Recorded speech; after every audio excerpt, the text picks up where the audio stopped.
And I've seen a lot of cops, I've seen a lot of lawyers pull out all of the stops. I've seen a lot of children with their parents in their hands. I've felt a lot of women who refuse to understand. Well, I don't think I understand why we're making such a fuss. And I don't think I understand what's come of all of us. And I don't think I understand why we take this world for granted. I just want to get right back to Guitar Players Planet.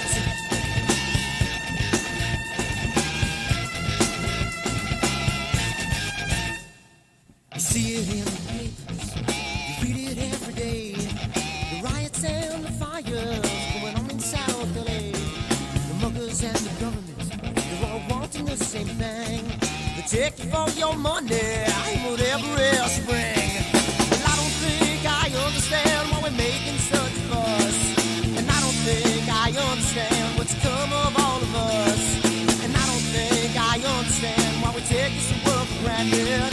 I just want to get right back to Guitar Players Planet.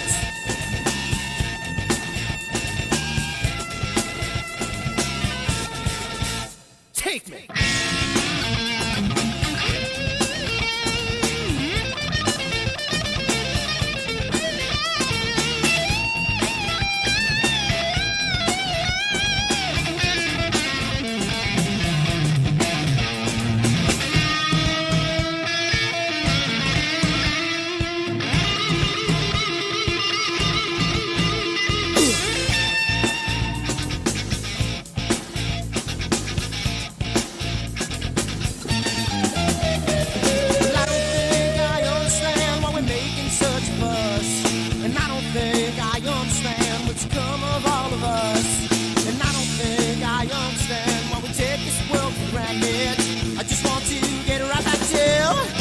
Guitar Players Planet. Guitar Players Planet. Guitar Players Planet. Guitar Players Planet. Guitar Players Planet. Guitar Players Planet.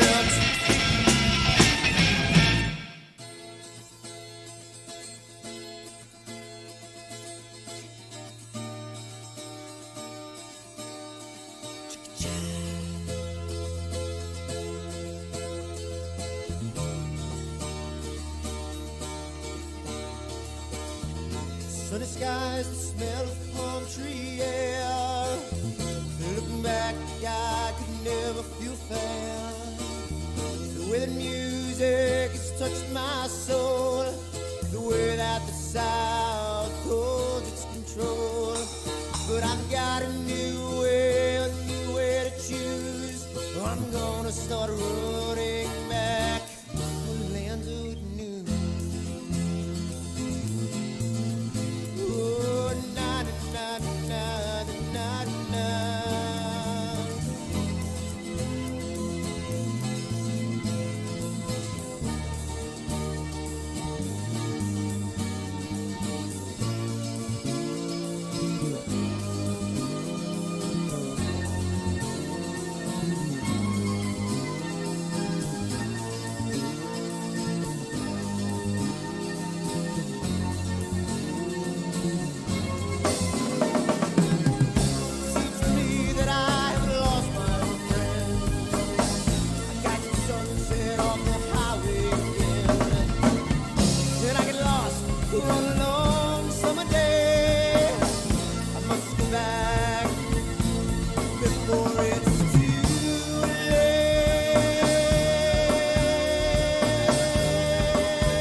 I've seen a lot of bankers, and I've seen a lot of cops. I've seen a lot of lawyers pull out all of the stops. I've seen a lot of children with their parents in their hands. I've felt a lot of women who refuse to understand.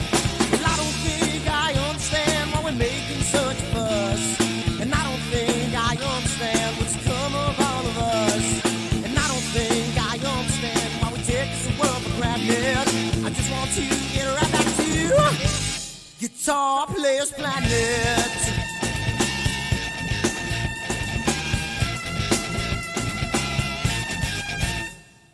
You see it in the papers, you read it every day. The riots and the fires going on in South LA.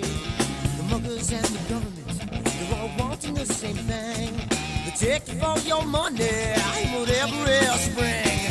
Well, I don't think I understand why we're making such a fuss. And I don't think I understand what's come of all of us. And I don't think I understand why we take this world for granted. I just want to get right back to Guitar Players Planet.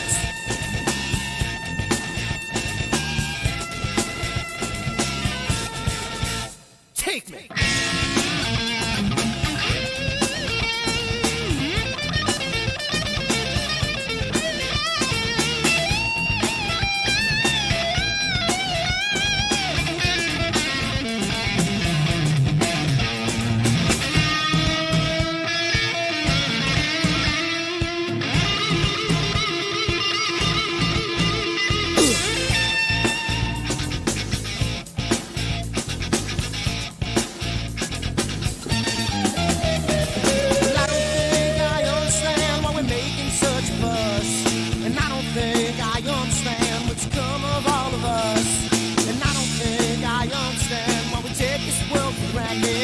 I just want to get right back to Guitar Players Planet.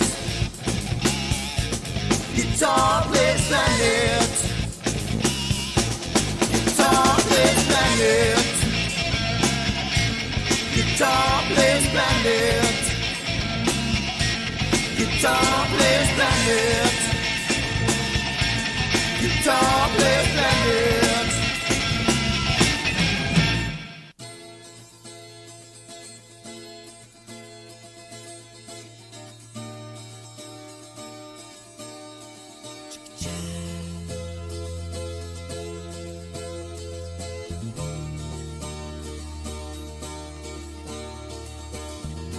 Sunny skies, the smell of palm tree air. Looking back, I could never feel fair. The way the music has touched my soul, the way that the South holds its control. But I've got a new way to choose. I'm gonna start running back to the land of the new. Oh, na na na na na na.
a lot of bankers, and I've seen a lot of cops. I've seen a lot of lawyers pull out all the stops. I've seen a lot of children with their parents in their hands. I've felt a lot of women who refuse to understand. Well, I don't think I understand why we're making such a fuss. And I don't think I understand what's come of all of us. And I don't think I understand why we take this world for granted. I just want to get right back to Guitar Players Planet.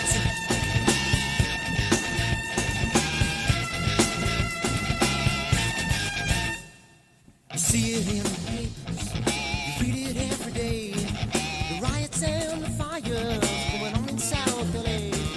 The muggers and the government, they're all wanting the same thing. They take you for your money and whatever else you bring. Well, I don't think I understand why we're making such a fuss. And I don't think I understand what's come of all of us. And I don't think I understand why we take this world for granted. I just want to get right back to Guitar Players Planet.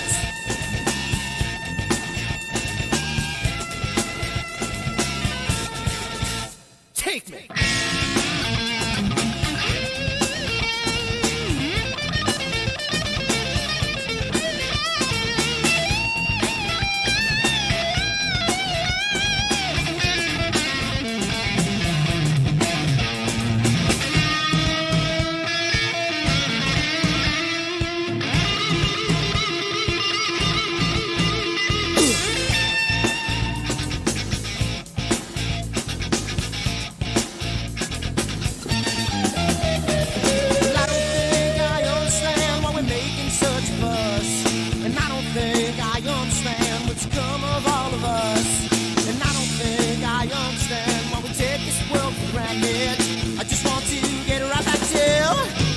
Guitar Players Planet. Guitar Players Planet. Guitar Players Planet. Guitar Players Planet. Guitar Players Planet. Guitar Players Planet.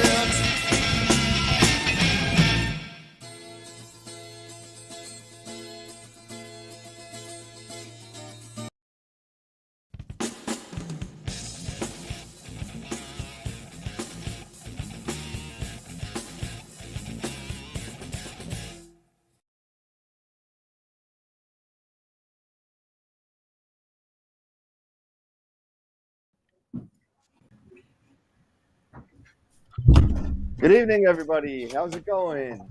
We are live here. Hey, everybody. AstroWorld Hey. Finally, and we got Amy Astro on with us tonight. So thank you so much for coming and hanging out with us tonight. It's a privilege to have you on. This is exciting. Very exciting. Whenever we have guests on the show, it's always an exciting thing because it gives us a chance to kind of pick your brain and the guest viewers to pick your brain and talk about some things that you've been doing and tell us what you've been up to. So thanks for coming on. Thank you. All right. Let me just turn this. I'm getting some feedback in my headset here. Let me just turn this off. And there we go. We had just have a little bit of housekeeping stuff. I got something I got to share with everybody. So we have tonight, and Amy, I don't know if you know, we have a giveaway tonight. We're giving away a Player One Mars planetary camera. Nice. That was donated to us by Tyler Bowman from Explore Scientific. So thank you, Tyler. And we're going to be giving that away. And just to show everybody who has entered. And let me just give you 1 second. I'll share screen real quick. And there we go. And it's a little slow on here, so sorry about that. So there you go. That's who entered. So that's no, seriously? So Mark has entered about 18 times, and no, I'm just kidding. So let me open it up real quick to the real one. And there we go. So we had 19 entries. And it's going to be interesting. So sometime during the show tonight, we're going to be giving away that Mars planetary camera, and hopefully, if you get your address to me as soon as possible, maybe you'll have it by Christmas. So that'd be kind of cool. So that we'll do that sometime later on during the show, along with Amy coming up. As far as our guests are concerned, this is actually our last show before the winter break, I guess we call it. Holidays. Yeah. We take a little break to kind of hang out with the family. We actually, Amy, I don't know if you know this, but we do this actually twice a week. We do this Wednesdays and Fridays. Right. We've been doing it. Actually, Eric and I have been doing it for close to 3 years now. Yeah. And so we've been hanging out, and it's been gone through a lot of different iterations. It's been a lot of fun. But we do take a couple of weeks off to hang out with the family. But our next show on the 7th, we're going to have Evo from APT, the creator of APT, is going to come on and hang out with us and talk about some things. And then we're going to have the Prima Luce crew, Filippo, Tom, and Omar from Prima Luce Lab and the Eagle guys. They're going to come on after that. So that's what we got going on. So that being said, let's get on with the show and say what's up. So how you doing, Amy? What's going on? Hey, I'm doing great. Can't complain at all. Happy to be home. Yeah, you made it home. Got that lovely traffic. Yeah, I don't know where the traffic came from, but it was fierce tonight. Yeah. And also, congratulations. I was reading on your Facebook post recently that you have a graduate in the family. I do. I have a college graduate. I am so thrilled with that. He got a communications major with a film minor. Nice. And he's already got a job with a local business that does TV commercials for the small businesses around town. So, things are looking up for him. Excellent. Real proud. That's awesome. That is we have about 20 people on now, and we expect a little bit more. We got 19 people watching. So there we go. Yeah.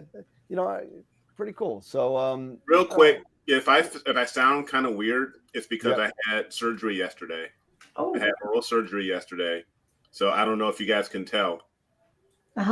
No, because you're looking kind of 8-bit. Yeah, I don't know. You're a little. I'm looking 8-bit. I'm like Mario Brothers or something. You're a little pixelated. I'm a little pixelated. Wow. Yeah, you're more like Dig Dug. You're like. Oh wow.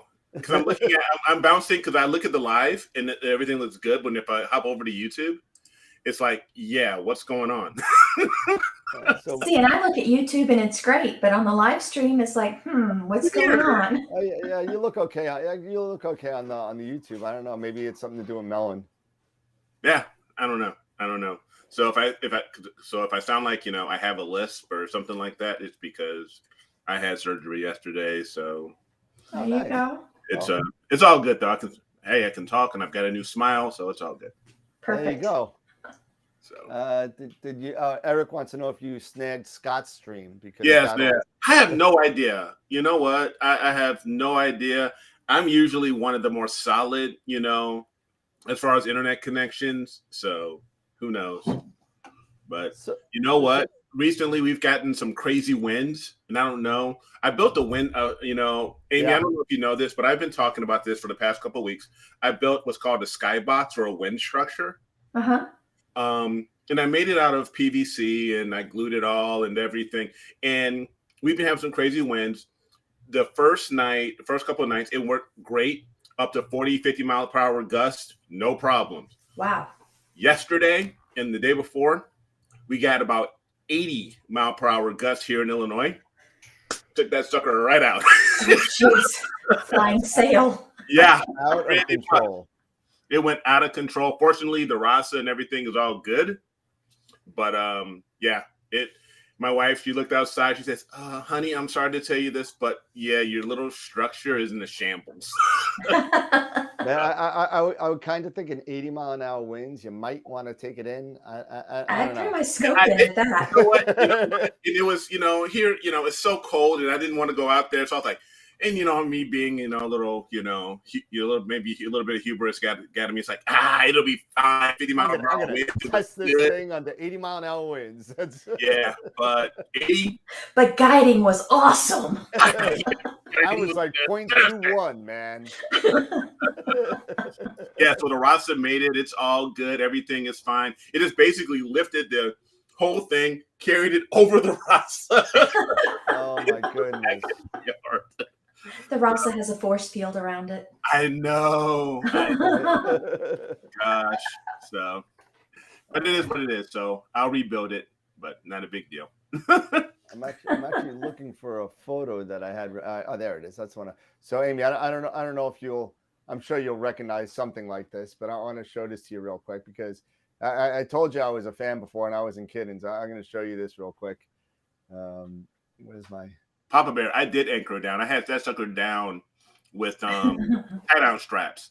I mean, these are like tested for like 1,500 pounds. I had like 4 of them, like on every corner. I mean, but yeah, Papa Bear, it didn't matter. The wind still took that sucker. Doesn't matter. See, and I use my weightlifting weights as my weights on everything else outside. I don't do this anymore with them. They hold it down. So a while ago, you came out with a video about the Freedom build, I believe, if I remember right, your telescope rig, and I kind of stole it, and there you go. There's my Freedom build. There you go. Awesome. I thought it was such a great idea where you keep all like you said on the video, and if any of you guys haven't seen this video on kind of how to do this.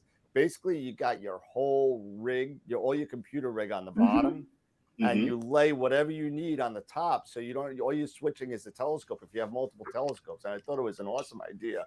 It works great. Yeah. So I made my own, and that's an idea that I shamelessly stole from you. So that was an awesome idea, and I still have that rig to this day. This is about 2 years ago. Well, Nice. thank you. Well, it looks good. So now you can swap things out pretty quickly. Yeah. So whatever I got to do is I got an 80, I got a 71, I got a little I got a 183 with a 200L lens that I could put up there, and whatever I want to do, I just throw it up there and got your computer ready. The Eagle's there. Yeah, the Eagle's there and everything. So the power and everything is there, and you don't have to worry about it. So you can do that with an ASIR Pro, whatever you want to do. There you go. Right. Now, Dan, you use the Eagle. I am an ASIR guy. Amy, what do you use for acquisition and for your capturing? Do you use a traditional computer? Do you use an Eagle? Do you use something else? I have a mini PC that I purchased off of Amazon for a couple $100, and I use Sequence Generator Pro with it. Nice. So I try to go budget friendly, but sometimes I do splurge. That's one of the things that come up on the show so much is how do you get involved in astrophotography? Leave your checkbook at the door. Yeah, we all know we talk about it all the time. We like the whole rabbit hole is huge, and it just gets bigger and bigger. I haven't found the bottom. It goes, as a matter of fact, Christmas came early to the Higgins household, and so if you have clouds, you caused the East Coast. The spike of flat came in finally. So nice. I got that. So I was so annoyed with my flats that even though it wasn't flats, it was just user error. I said, you know what, I'm going to buy a new flat panel, and so I did. but so tell us how did you get into astrophotography and all this disaster that we call a hobby? Well, I've always liked night photography. I started out with the Milky Way for several years and chasing destinations. And then we had the solar eclipse come up. And while trying to learn the solar eclipse and how to do things, I picked up one of those little Ioptron Sky Gutter Pros. Okay. And when it was all over with, I was like, what do I do with this? I took some long exposure Milky Ways, and they were okay. But, I was getting ready to get rid of the piece of equipment when a buddy said, if you just put your DSLR back on there and you put your telephoto lens on there, you can star walk over to Andromeda and get a picture. And I'm like, I don't even know I don't even know what you're talking about. He was like, M31. And I'm like, I don't know what you're talking about. I had zero clue. So he was taking my camera and looking through it and lining things up. And he's like, 1, 2, 3. He goes, yeah, over here. And I'm like, He pressed go on my camera and there it pops up. And I was like, damn. I was like, but there's got to be an easier way to do that. So, it's kind of like then I go home, I do a little bit of research. I end up buying a telescope that night online. It's Trevor's fault. It is totally Trevor's fault. If he didn't do a video. I blame Trevor for so much with me getting into I didn't know Trevor before that night, but I watched one of his videos and I ended up online on William's optics page, and that was kind of it. Yeah. Took off from there. Trevor gets blamed for a lot of people's pocketbook problems. Yeah, he started mine with that one telescope because he says it's so small, it'll fit on the Sky Guider, but what he doesn't tell you is you want more. Yeah. More. So. It's down the rabbit hole. It didn't take any convincing either. It was a slippery slope. Mm. So that's how you start. You started with the Sky Guider Pro, and then you moved on to. Yeah, that only lasted about a month. Apparently. And let's see, for my husband's birthday present, I bought myself my first mount, which was like happy birthday! I bought me a mount. It was like 3 weeks after I bought the telescope. Nice. And I decided, no, this isn't going to work on the Sky Guider here. I needed a mount. Did a little bit of research, got on the phone with the High Point Scientific guys, and they said, this is what you need. And I'm like, okay. And what I wasn't expecting was, maybe I didn't pay attention to what the date was, because I bought it on his birthday. And I was like, Oh, well. Yeah, thank God he loves me. Hey. Happy birthday, honey. I bought myself a birthday present. I do that a lot. Now, you mentioned William Optics. What was that William Optics scope? Was it a Red Cat or was it something else? No, it was pre-Red Cat. It was the Gran Turismo 70, I think it was. 71? Yeah, that's it. Yes, that was my first too. Yeah, and what was funny is I ended up in a chat room and I was talking to William himself. Didn't know it. It was like 2 a.m. here. Yeah. And it's like, well, maybe China's open. I don't know. And I just start typing. And then he tells me who he is. And I was like, no way. Yeah. But still newbie and all this. I didn't know how big a deal that was. But he pointed me to the Gran Turismo, told me that it was, cat bomb. We have another celebrity in the house. There you go. Yes, meet Pester. You going to say hi? Pastor. Now we just need Shark Boy to come in. Say hi. Hey, Pastor. He never looks up. Hello. He's a lover, not a fighter. Yeah. No butt. I'll hold the tail down. So crazy cats. But where was I? Yes, you were talking with William. Yeah, I was talking with William, and then he goes, well, you need a field flattener with that. And I was like, what is a field flattener? Zero clue. None. Up and over. And he goes, trust me, you want it. He goes, but they're on back ordered. It probably won't get here for another month or two. And I was like, well, if I need it, can I go ahead and buy it today? And you just ship it to me when it comes in? And he's like, sure, no problem. Then he passed me off to his son, and we were talking a little bit. Well, this came from, where's he at? Is it Taiwan, he said? I think so. Yeah. Taiwan. Okay. Yeah. This was like on a Friday. The following Friday, the whole box was at my house, shipped all the way from over there. It was the most incredible thing. And I open up this box, and I see all these little gizmos in there. And it took me about 2 months to realize he gave me the field flattener inside that box from his personal collection. Wow. I was waiting to use the scope because I needed the flattener. I didn't know I already had it. Oh, man. I was like, oh, there was a blunder. Yeah. At least you could have done was told you, sent you an email. Well, I reached out to him. I was like, when is it going to ship? And they're like, you already have it. And I was like, what do you mean? He goes, no, it was in the box. It was this little thing. I was like, I am so sorry. Thank you so much. Novice. We were kind of making fun of the picture that he has now with the 180. Oh, I just had a chat with him just day before yesterday. You're not buying a 180. And if I can pull it up, let me see if I can find it really quickly. Is this your invoice? Let me see here. Because I was actually speaking with him to see if he would if he would be interested in coming on the show. But he's he's a little busy because he's actually working on some stuff. But as always, yeah, he's very busy. But let me share my screen here.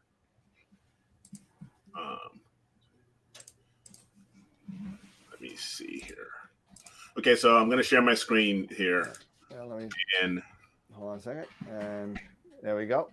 Yeah, let me see if I can. Yeah, so let me see. So here's one of the images. I don't know if you. Let me know you guys see this. No, I see it. Yeah, so this is the 180, I believe. The new one, the 180. The new one that he's using right now. So that's a monster. Just a bit. You know, there it is. There he is with it. Good grief! Oh my God! Right? You can't appreciate it in the dark. Yeah, he looks like he's got an AP. I don't think this is a Mach 2. I think this may be a GTO. Yeah. But can you just look at the size of this thing? My back hurts already. I know, right? That's just a hernia waiting to happen. Yeah, I think I need a new car for that. I know, right? Yeah, I need a new car. So you're gonna need a flatbed for that. Yes, you will. You are definitely gonna need a new ride for this. I need a new truck to just carry this thing around. And yeah, so 180 F. Yep. And this was some of the images he was taking of M45. Oh, wow. Wow. You know, so the 180, it is a F 5.6, I believe he said. Okay. So, I mean, just look at that. It's just amazing. That's a beast. Yeah, and I'm sure this is a mosaic here. Oh yeah. Oh yeah, it's gotta be. Yeah. It's gotta be. Yeah. You know. Yeah. So according to what he was saying, is that it's a full frame. I have a full frame flat field. Imaging circle of 55 millimeters. That was only M45 was only 60 minutes of exposure. Wow. Yeah. And wow. 5.6. And that sucker weighs 26 kilos. So that's basically what? 57 pounds? Something like that. Something like that. So this is what we call fast glass. Yeah. Yeah. Definitely. This is fast stuff. This is fast glass. And I know it's got to be the FPL 53. Yeah. Oh yeah, it has to be. Yeah. So I'm just looking at that and I'm just like, he was telling me he doesn't know about Neef. He doesn't know because I was asked if he's going to come to Neef in 2022. He says he's not sure about Neef. He usually shows up. I mean, he was at the last couple of them. So he usually does. He says he's not 100% sure, but he's got a lot of stuff, and cooking in the kitchen right now. So I can't wait because I'm a huge WO fan. Even though I've just got Schmitz. Mm-hmm. But no, Eric. Let's back up a second. Amy doesn't know the whole story here. No, Amy doesn't know. Tell me. Okay, so tell her why you only have Schmitz now. Yeah, I had gotten a little bit of aperture fever, and I decided that, I wanted to get that reach. So I had my G271, I had my White Cat, I had a ZS 126. And I sold them. He sold them all. Sold them. So you got a C11 now? Yeah. So I've got a C8. I've got the C8 and I've got the Rasa. The 11 will break your back. Yeah, the 11 will. I had one. It was everything I had to lift it. Oh, really? I think the biggest I'm gonna go is 9.25. And I couldn't even put my arms around it. It was so big. Yeah, because I don't know if it's here right now. Yeah, here it is. As he leaves. Even with this, there's the 8. Yeah, that's not bad. But no, it's not bad. But I've got this thing weighed down with 2-inch That's a big filter The wheel. filter wheel is bigger than the scope. Yeah. What if No It is. kidding. With the tail rad and everything, and and I've got the ASI air on it and everything else, DWO. The tail rad makes it look so classy. it does? It's the must-have piece of equipment that has like no style to it. Nope. It's No, but it works. But it works. It works. It's worth every awesome. penny. I mean, Yeah. So I've got that 8, and eventually I will get a 9 1/4, and then this one will go the way of the dodo. Yep. But yeah. but no, so I told these guys I had like seller's remorse and everything, especially when I went to New Mexico. Mm-hmm. Oh my gosh, Amy, here I'm in Bordeaux 2 skies, and all I had was a DSLR and my Rokinon 135. Oh, that's heartbreaking. It was so rough. Heartbreaking. It was rough, but I did get some nice shots. But I said, yeah, I've got to get a travel scope again. So now I'm on the hunt. I'm planning on getting the 91, the FLT 91. There you go. Which would be really nice. Mm-hmm. It's gonna be awesome, man. But welcome back to the refractor dark side. world. I know.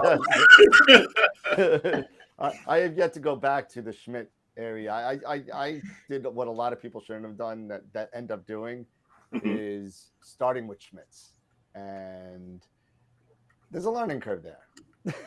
It's a big one. Yeah, so it's kind of like going on a PGA Tour golf course when it's your first day, and so I did that, got frustrated, ended up in a closet. Then I found refractors to be a lot more forgiving, so I stayed there. So now I have a Esprit 80, a 127 ED, carbon fiber, and some other lenses that I use, But eventually I'll go to my 9 1/4 again. I'll get a 9 1/4 edge. There you go. And what are you using, Amy? Today I only own 2 scopes. Okay. And that's the Explorer Scientific 102. Okay. The FCD 100 glass. And the Altair Astro Starwave 80 millimeter with AFPL 53 in it. Okay. So both are great, but both are very similar in field of view. So I need a Galaxy scope is what I need. Yeah. And that's one reason why I got this guy. Yeah. Was I needed a Galaxy scope. I mean, the 126 was okay, but it was only giving me about 9. It was around 900, 9 1/4 in focal length. So with this one, I can get, just a little over 1400 with the reducer. Yeah. And see, whenever I go after the Whirlpool, all I have is the tip of my pinky. That's as big as it is my whole frame. And I was like, that's just disappointing. Yeah, especially when you got a nice scope with an 80 with FPL 53. You got and this is something that comes up constantly on the show. What scope do I use? What scope do I want to get? Yeah. Well, I'll admit having the 102 and the 80, they're too close to each other. Yeah. That really I only need one of them. Yeah. Right. But it's a toss up which one, because they both are fantastic, but they're similar. Yeah. And, even with me getting like the FLT 91, it's around 500 focal length, but it's going to be for me for traveling. Now is it out here, it's lightweight for me to travel with. I'm not taking the Rasa because then I'm not taking the Rasa out, You carry it in your lap on the airplane? Yeah. You get a car seat I'm going to have to buy another ticket. You have to put it on the seat next to you. I have to put it on the seat next to me, the little baby carrier. Oh my goodness. I see my friend Addie talking there. Hi, Yeah. Addie. I can't wait to understand what you all are talking about. What y'all are talking about. Oh, Ask no. her anything. She is the master of taking photography of incredible children in incredible scenes. So, I mean, I look up to her. Hey, listen, it's there's so many people that are out there that like get into. I mean, Scott, who's on the show with us, is a studio photographer, and he just went off the deep end. His first scope was, what was it? The C14 Edge C14. on the wheelie bars with the Hyperstar. The 4-wheel drive wheelie bar? Yeah, with the 4-wheel drive all-terrain wheelie bar. Yeah, and a rainbow mount. I mean the RST, the RST 800, the big one. Yeah, the big one. Yeah. I mean, he literally went off the deep end. Bought an Eagle 4. I mean, Oh wow. Yeah, he's got the 300. Yeah, the RST 300. He preaches so much. God love him, but he preaches so much Yeah. about that hydraulic by the harmonic drive mount. the harmonic drive, yeah. Oh man, The straight. He's like the strain wave gears. Yeah. Jeez. Yes, Christopher, that is the rainbow mount. You can have it with counterweight or without. It does have great payload even without it, but you know, with the C14, yeah, you're gonna need. But I think you only need like an 11-pound counterweight. Yeah. With it. And again, the counterweight is just so you don't flip the mount. I mean, it Yes. has nothing to do with the drives or the gears or nothing. It's just so the mount doesn't flip over on you. Yeah. Wow. It's incredible. Let's see. We actually had a couple of questions on my email for you. Okay. Let's see. So how about this one? What is your favorite type of object to image? For me? Yeah, for you. Not for Eric. Nobody cares about Eric. No, I care about you. Eric. I really do.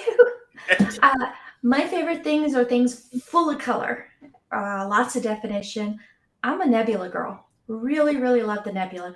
And it's probably because I don't have a scope that can appreciate a galaxy, you know, with the reach and all that. But I love the contours and the airiness and the contrast that a nebula has to offer.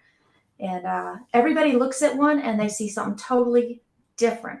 It's like, take the elephant trunk. Yeah. You know, it's like, does it really look like an elephant trunk? My mom swears that it's a woman standing on her side profile with a big hat. And I'm like, I don't see it. Big hat. But she swears it's a woman. I'm like, okay. You know, now I don't know. Maybe it's the stars giving us the middle finger. I'm not sure. It could be. Could be. Could be. Flipping us the bird. You never know. Yeah. Now, do you like? Is there a particular type of nebula? Because there's several out there. Is it more the bright nebulae? Is it more the diffuse and emission nebulae that you like? I don't look at them by their titles. Okay. I just flip through a bunch of pictures and say, hey, I like that. Can I see it? And then I get disappointed when it's in the southern hemisphere.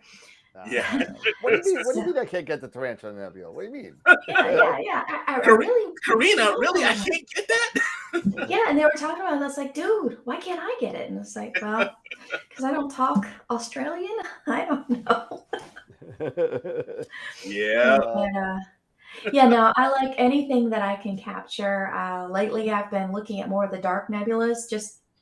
It's a challenge. They're challenging. I like the challenge of this. You know, I don't go out thinking, oh, I'm going to take 10 images tonight. I would go out for the next month. I'm going to work on the same target and try to do something with it. I think that's why I don't post so much, because I'm too busy taking pictures on top of pictures on top of pictures. And when I have 200 pictures, I said, oh, maybe I'll develop it, and then my computer croaks. It's like, what are you thinking? 200 images. Now you got to get another computer on your husband's birthday. Yeah, well, my son built me one last summer, so that actually it works really. I don't have much of an excuse anymore. I can process pictures pretty quick. Nice. But, you know, I life gets appreciate in the your way. videos. I know so many of us, we appreciate your videos that you do for Pix Insight. Oh, thank you. Especially for us, the ones who are really unfamiliar with Pix Insight or just learning, you are so helpful. So I'm a one-trick pony. I keep doing it over and over again. It's okay. I have my recipe and it works. Yeah, you're on like a DIY trip right now. You got a bunch of. I like DIY. I've got like so many ideas in my head. Videos. I'm telling you, they're awesome. That flat panel was great. That video, I saw it today. Yeah, and actually it was one of the viewers that, he saw what else I was doing, and he sent me an email and said, I'm doing this, and he sent me pictures, and I was like, can I steal that? And he's like, oh, yeah. Hooked me up with links and everything. I talked to the guy that was selling the flat panel, and we worked something out, and it was awesome. Yeah. So my viewers really give me some of my best ideas. There you go. And I'm really grateful to them, and I have a blast. And anytime I can hold a soldering gun, I'm kind of having fun. So you're a tinkerer. Yeah, and a breaker. Nice. You got to break things to fix them, right? I do that a lot. It's my learning curve. Hey, It's an expensive learning curve. it's not fixed until you have extra parts. Yeah, So, 2 or 3 left over in the hand, you know. They're like my fidget spinners or something. Papa Bear had a question for you in the chat. Okay. What was the first thing? What's the Oops. first thing that you've learned that you could pass on to us newbies? Let's see. Well, the first thing I learned really was the whole Pix and Sight. And that was kind of how my YouTube channel started. I didn't start it because I wanted everybody to know who I was. It was a buddy of mine had recently moved away, and he was, excuse the butt, he was struggling with it. And I was like, it'd be easier if I just made a video for you and sent it to you. But the only way I could send such a large file was via YouTube. Mhm. And I left the video public. And next thing I knew, people found me and started asking questions. And I was like, let's just see where this goes. Well, it seemed to work out for you. Oh, yeah. Yeah. Oh, Pastor is trying to scratch the screen. Come on, buddy. Well, I spoiled him one time. Just one time, I put fish on the screen. I'll never do that again. Was that on a video? Yeah, well, yeah, that was with It my other on it. cats. I remember seeing my that on orange a video. cats. And they're living with my son because this one is a bully. But as you can see, he's my bully now. He's fine with And you. he's my secret lover. We got a comment here from Evan. Yeah. He's fairly new, been getting used to his StarSense 114. I'm assuming that's one of the newer StarSense type DX It's the refractors. StarSense DX ones. Yeah, so you can use it with your cell phone. It's a manual scope.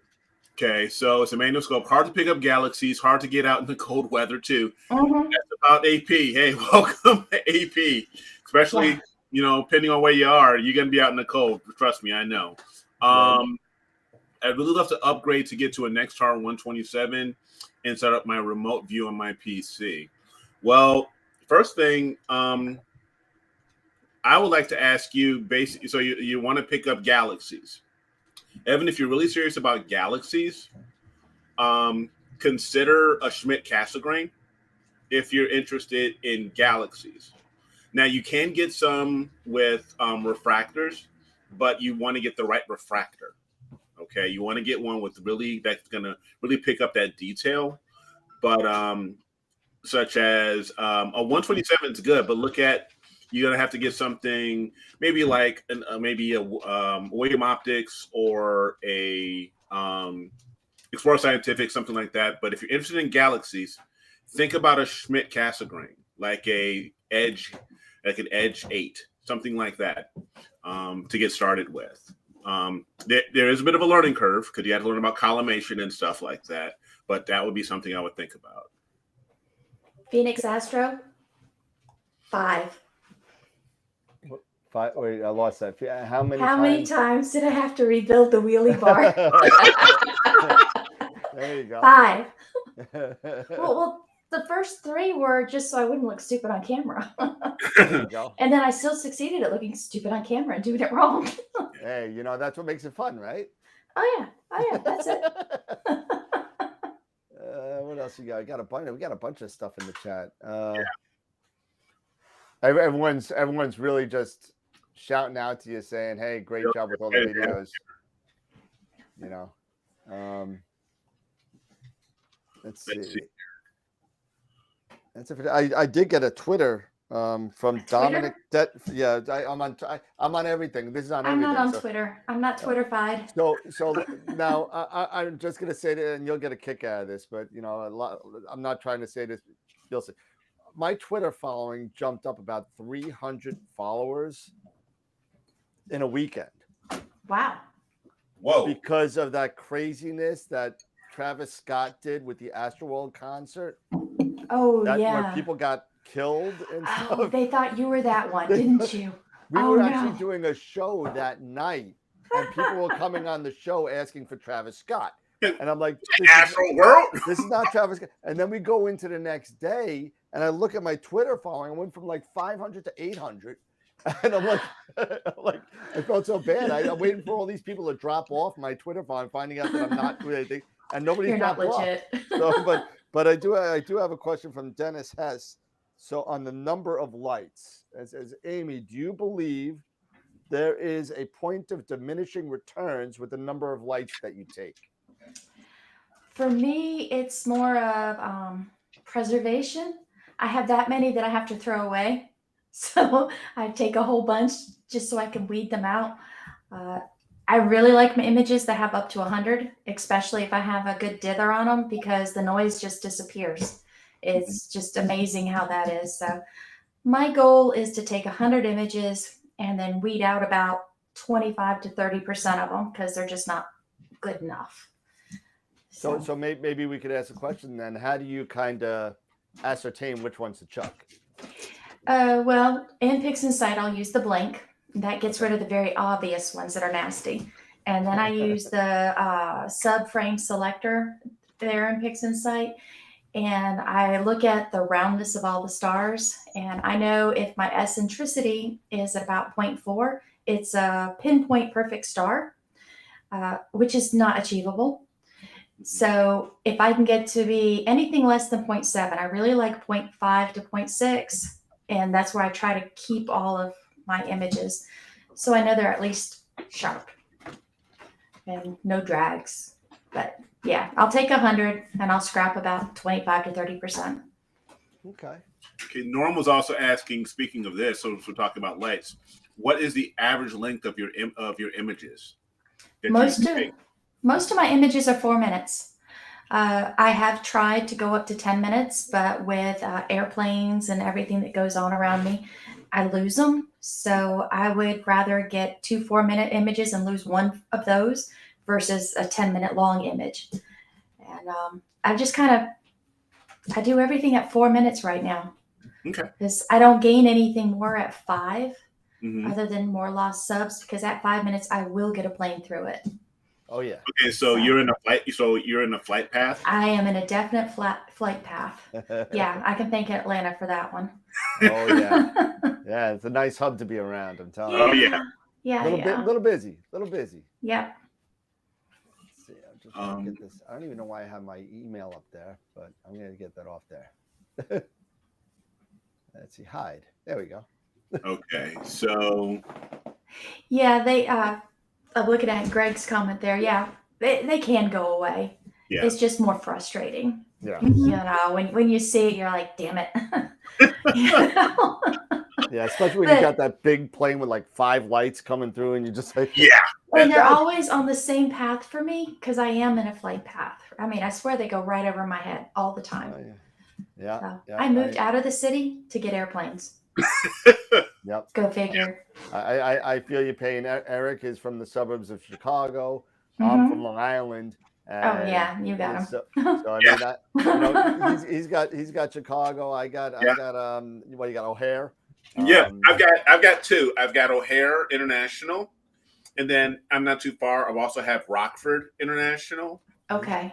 So which is a lot of the UPS flights, a lot of the commercial freight flights come through there, FedEx and UPS. So yeah, I've got them going both ways, which is another reason why I ended up getting a roster.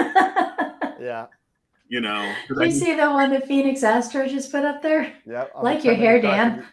I know. I couldn't figure out. I don't know what this is all about. It's magenta. But you know what? I'm just gonna do an inverse SCNR and get rid of it. There you go. I was about to say the same thing. Could have something to do with your fancy wallpaper back there. It does. Come on, just show us the mess. I showed you my mess, you know. You know what? I'm scared. I mean, I could. You know what? Here you go. You want to see my mess? Oh, you're not even green screening it. Oh, jeez. That's a green screen. Okay. But my room's a complete mess. You don't even want to see this. I got my closet. Yeah, I don't have to worry about that. It's just naturally pretty. It is. It's so smooth. It is. I'm not. I need all the graphics and everything. I need that. You know, Eric makes me look good. So. He'll remove the magenta stars. Yeah. I'm never gonna live this down. I swear. It was good. But yeah. I mean, back to the airport. I mean, I have four. I have Yeah. four airports. I got LaGuardia and Kennedy Yep. right next to me. I have MacArthur and Islip, which is just a little bit to the east. And then I have another brand new international airport on Long Island that just takes like small, like Erlander jets, like kind of like little guys. And it's just crazy. I got planes all night. So forget about the telephone wires. I can't get rid of those.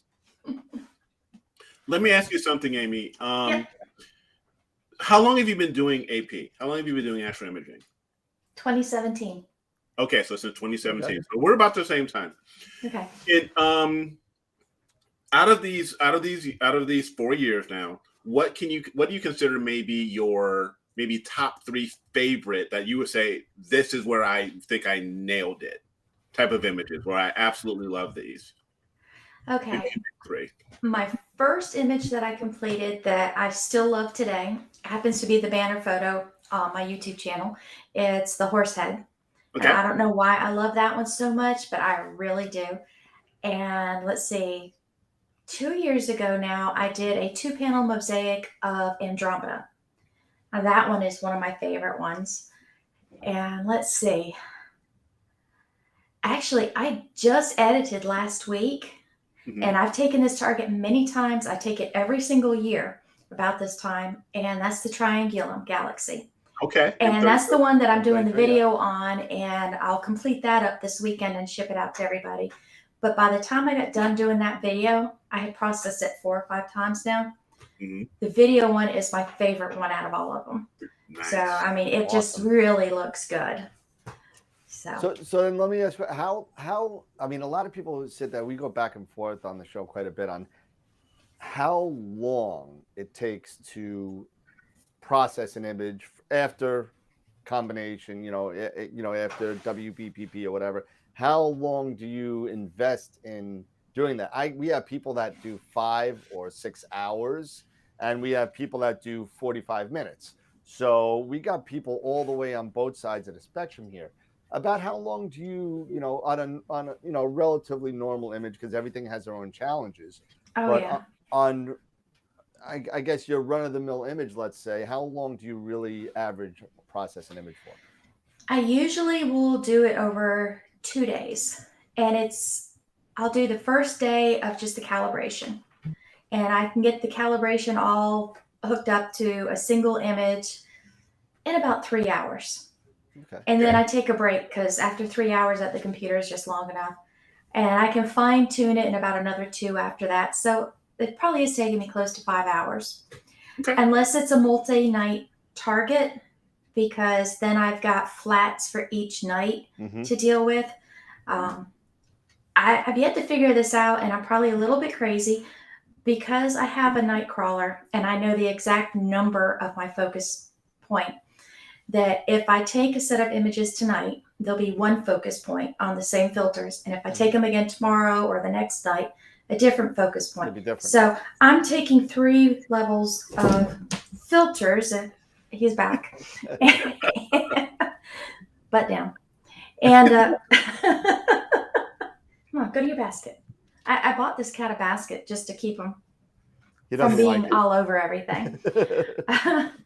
But yeah, I have images that I've taken and I haven't processed because I got so tired of them just going through the flat process. Yeah. And I've got a couple mosaics that I can't wait to process, but I still haven't finished taking all the flats to make it happen.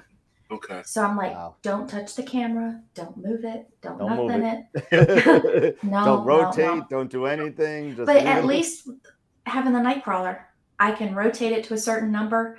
I can focus it to a certain number. So I don't worry about that part. I just try not to remove it. Right. Take apart the image train. Exactly. That's right. Yeah. That's the hardest part to remember. Now, I finished taking some images probably 2 months ago. And I was going through my images the other day just to see, can I edit any of them? And I have a list. of what I have to complete before I can start editing these pictures. Wow. And they're all flats or dark flats, flats or dark flats. Wow.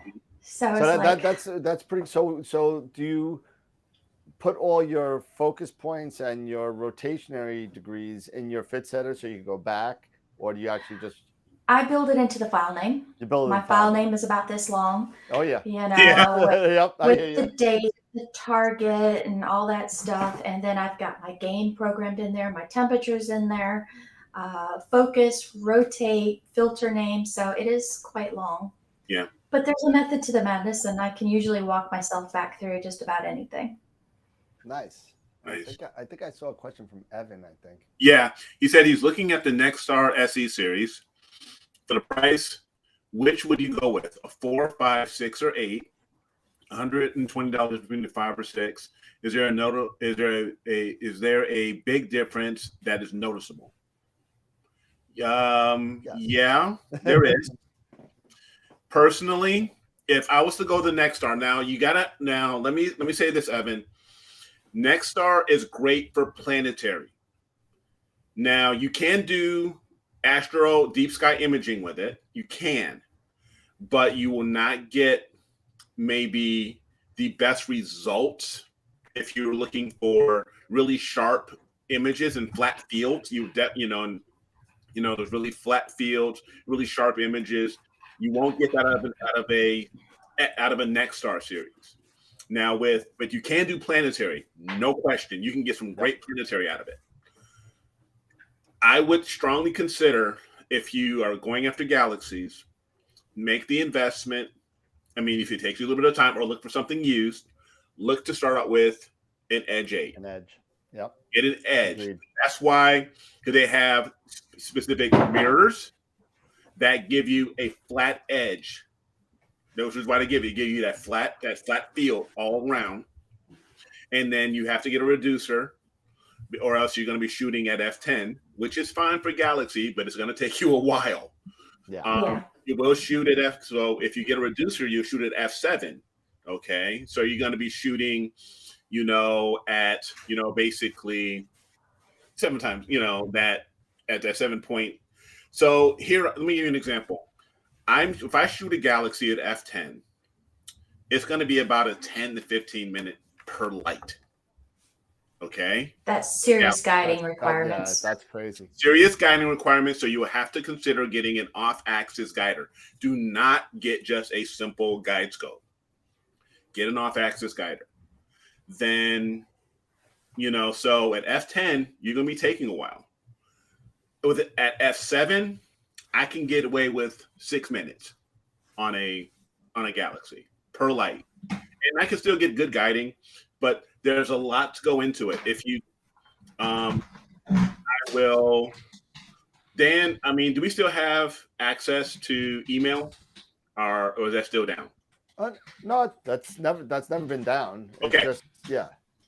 So if you send me an email to eric@astroworldweb.com, is that correct? Yep. Then we can have a chat about this, because there's a lot. There's a lot into it. There's a lot into it. There really is a huge can of worms. But I guess the bottom line is, I think, is there a difference between that 1 inch between everything? And yes, there is. There is. And honestly, I tell you, get the biggest one you could afford. I mean, that's another thing. Yeah, another thing. Here's another thing I want to recommend you do. Go to astronomy.tools or Telescopius. Yep. Favorite. Either one. Yep. Either one. But if you go to astronomy.tools, it's very simple. You can simply go to the imaging tab of field of view, and you can compare all of these different telescopes, the 4, the 5, the 6, the 8, and so on. And it'll give you the field of view, and you choose, like, say, M51, the Whirlpool Galaxy. And that will help you, and you'll get that field of view, which can give you some comparisons. And then you think about that camera you're using. You might be using a DSLR to get started. You want to get a dedicated Astro camera, like 183, something like that. Those are things to think about. But put that information in, and it'll give you a really good reference for the field of view. And then that way you know exactly where the type of, that scope and what it can really do for you. Yeah. Okay. So I highly recommend going to astronomy.tools or Telescopius, or another one's like Blackwater Skies. Blackwater Skies, but they're so easy. If we have a second, matter of fact, why don't we just, if you guys we got a bunch of questions also coming across. Okay, but I would say if we have a chance, I'll go into that with you, and I can show you that in a few minutes. But something that some new folks may not understand is when we're saying F7 and F10 and all that, and what the difference is.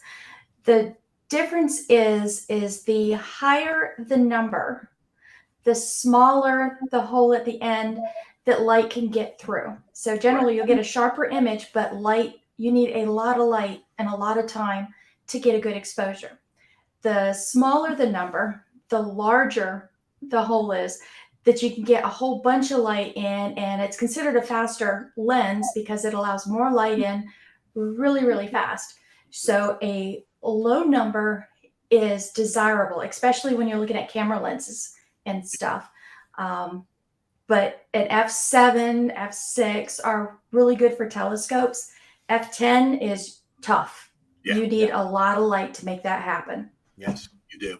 You definitely. That's why so many people use reducers when you're shooting at that slower speed. Right. I mean, they don't make it anymore. But when I first had my first Schmidt, they had a 0.33 reducer. Yeah. And they don't make that anymore, unfortunately. I wish I kept it. But the vignetting on it was just so incredible. It's fierce, yeah. Yeah. So, when I shoot Milky Way with my regular wide angle lens on my Nikon, I use a 2.8, an f2.8 lens, which allows me to take 10-second images and get just a whole bunch of stars in them that are great. Because after 10 seconds on a tripod, what's going to happen? Trails. So yeah, that's kind of where you had to learn. And it's funny, apertures is related the same as wire size. Did you know, if you said you had an 18 gauge wire, it's small. But if you had a 22 gauge, it's even smaller. Yeah. And the bigger the number, the smaller the wire. And it works the same way with aperture and light. That's a good analogy. I never even thought about that. Yeah. Mm-hmm. Yeah. And to Steve's point, when you do use a reducer, you are, losing focal length. It is reducing the focal length. Okay. So for example, an Edge 8 or an 8 SE has a 2300 millimeter focal length. If you use, or is it 2032? It's actually 2032. Sorry, it's 2032. If once you use a reducer, say an F7, then that goes down to just a bit over 1400 millimeters. You get a wider view. You get a wider view, and you get a bit more speed. You got a little bit more light. Okay, but that's one thing you'll be aware of. If you get an 8SC, you have to go to with a f6.3, which drops you down to like 1280 millimeters. So you're getting wider views, wider fields of view, and you're gathering more light. But there is a trade-off there. So I guess that goes to gather the question again, Amy. This is something else we speak about a lot. So when you're in the refractor world, do you give up that focal length to shoot faster, or do you use the native focal length? Because most refractors are, I think F7, 7.5 is not one of the highest ones I've seen. But do you give up that focal length? Do you give up that reach to shoot at F5, or do you keep it at the F7? Actually, I usually give up the reach, but it's not so much about the light for me. It's about my resolution or image scale as far as guiding. So on my 102, when I'm at full force, my image scale, that I got off of astronomy.net says it's like 1.1 arc seconds. Okay. So I'm trying to keep my guiding under 1.1 arc seconds, which is, for me, it's kind of hard. But when I put my 0.8x reducer in, my image scale changes to 1.37. It gives me more forgiveness on the guiding side, So if my polar alignment's not perfect, if I've got a slight breeze out there, I kind of look at making my guiding a little easier. Mhm. So I leave my Makes reducer sense. in there. Oh, nice. All right. You gotta get. Maybe I'll actually get a reducing flattener because I went on a tear looking for a non-reducing flattener for the longest time. I finally was able to pick one up from Telescope Optics out in Germany, and Simon Lewis actually pointed me towards it. He's like, "Oh yeah, there's one over there." So I picked one up, and so now I'm just I threw it on the back of the 127. So Yeah. I kept the See, I've got 952. one of each, and I just found that it was easier and less stressful to stick with the 0.8x reducer just because it had more forgiveness in my guiding. Got it. Awesome. Yeah, Jim's saying it's a smaller image. Mm-hmm. What the Papa Bear asked, what does that mean, arc second? For the guiding. Arc second. It's a second of arc. it's a unit. I am not the science person here. So somebody smarter than me is gonna have to explain that one. Nobody's smarter than you here. Crickets? Sure. No. Sure. Where's the cat? I think it's, and don't quote me. It deals a lot with the angles in the degrees of when and so how can I explain that? And not sound like an what I idiot. remember, it's so arc second. Okay? I think our chat is answering it for us. They are angular distance. It's also how far that RMS, that real motion of the star when you're guiding. Mm-hmm. So if that moves, let's say if we talk about arc seconds, we're talking about guiding it under 1.1 arc seconds. That means that star and the corrections are less than 1.1 arc seconds. So it's just like a clock, 360 degrees in a clock, 360 minutes in the degrees, and then another 3,600 seconds in that arc. Are we going to go to pi r radian or anything? No, it's over. And listen, I calculus. Yeah, so say 60 minutes in a degree. Everyone's saying the same thing. So just got to remember that one arc second is so low, and you got to remember also you got to keep into account you're seeing. Yes. Yeah. So if you, I mean, I don't know what the seeing is where you live. It's got to be better than Long Island. I know Eric's seeing, but I mean, you're seeing. You got to be in probably a 2 or 3 range. Oh, I wish. No, 4? I'm actually in about I'll say 4 or 5 right now. No, really? That's where I'm at. Yeah, and I came from a 7-8. Oh wow! So it's great. I can't see anything outside right now. I mean, I've got 0 street lights, which is perfect. Okay. My neighbors don't turn their lights on, which is perfect. I've missed my road several times coming home at night because I can't see it. But it's still darker when I go to Deer Lick Astronomy Village out in Sharon, Georgia. That place. Yeah. I love that place too. I told you I lived in Savannah for a little bit. I made one trip out there, and I said and you still went home. Well, I had to work, but I go hang out with them all the time. I go walk through their observatories and talk with them. And awesome. I went into one observatory last week or week before, and my jaw dropped because there was nothing under $5,000 in there in amount. And I was like, holy cow. And you've got 5 of them. And I was like, yeah, I need to be a friend with you. Yeah. Yeah. And had dual Schmidt's expensive stuff. Oh yeah. It was really impressive. And now I know why he takes such fantastic images.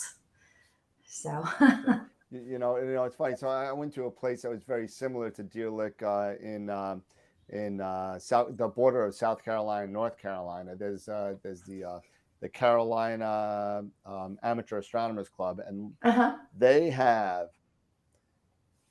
just almost the same setup. It's amazing. They have an entire Army barracks that they flew in, and it's got running showers, running bathrooms, cots, everything, an entire learning center. They have 8-inch refractors. They got a 25-inch Dob over there. They got other people that they actually rent out pieces of land to whoever wants them, as long as you're a member of the club, for a nominal. I mean, literally nominal. When I talk nominals, Deer Lick almost does that nothing. too. They have Yeah. lease lots, and Same they're exact thing. 150 a month. I mean, Yeah, they're nothing. You can put was anything like- you want on them. Yeah, it was like they give you this plot of land, whether it's 10 by 10 or whatever it is, and you sit there, whatever, however much and you just make the donation. So if it's $2,000 a year, but it's nothing. Yeah. So but Actually, it's $50 a year at Deer Lick. $50 a year. A year to become a member. Oh, to a member. No, use their field. Yeah. No, I was talking about to actually rent the plot. So, rent a plot is not that much. It's like $1,500 a year. Yeah, So the Carolinas was like $2,000, but I mean, it's unbelievable, and they'll pour the cement for you, and they'll make you your little thing and whatever, and it's just amazing what people are doing, and that's why I want to move down there eventually. But I just got to get out of New York, but. Hey, Papa Bear, no problem. Don't. You don't have to say sorry about asking a question. You've been one of our people that have been on for many shows. You can ask whatever you want, and we most likely. That was a great question too. Yeah, it really is, and I believe there was actually a more in-depth answer. I believe Greg gave us a little bit more about the ARC second. Greg did. ARC, it's 3,600. Yeah, 3,600 of a degree. So 1,3600. So no, I mean, keep the questions coming, guys. Definitely, that's why we're here. That's why we have this show.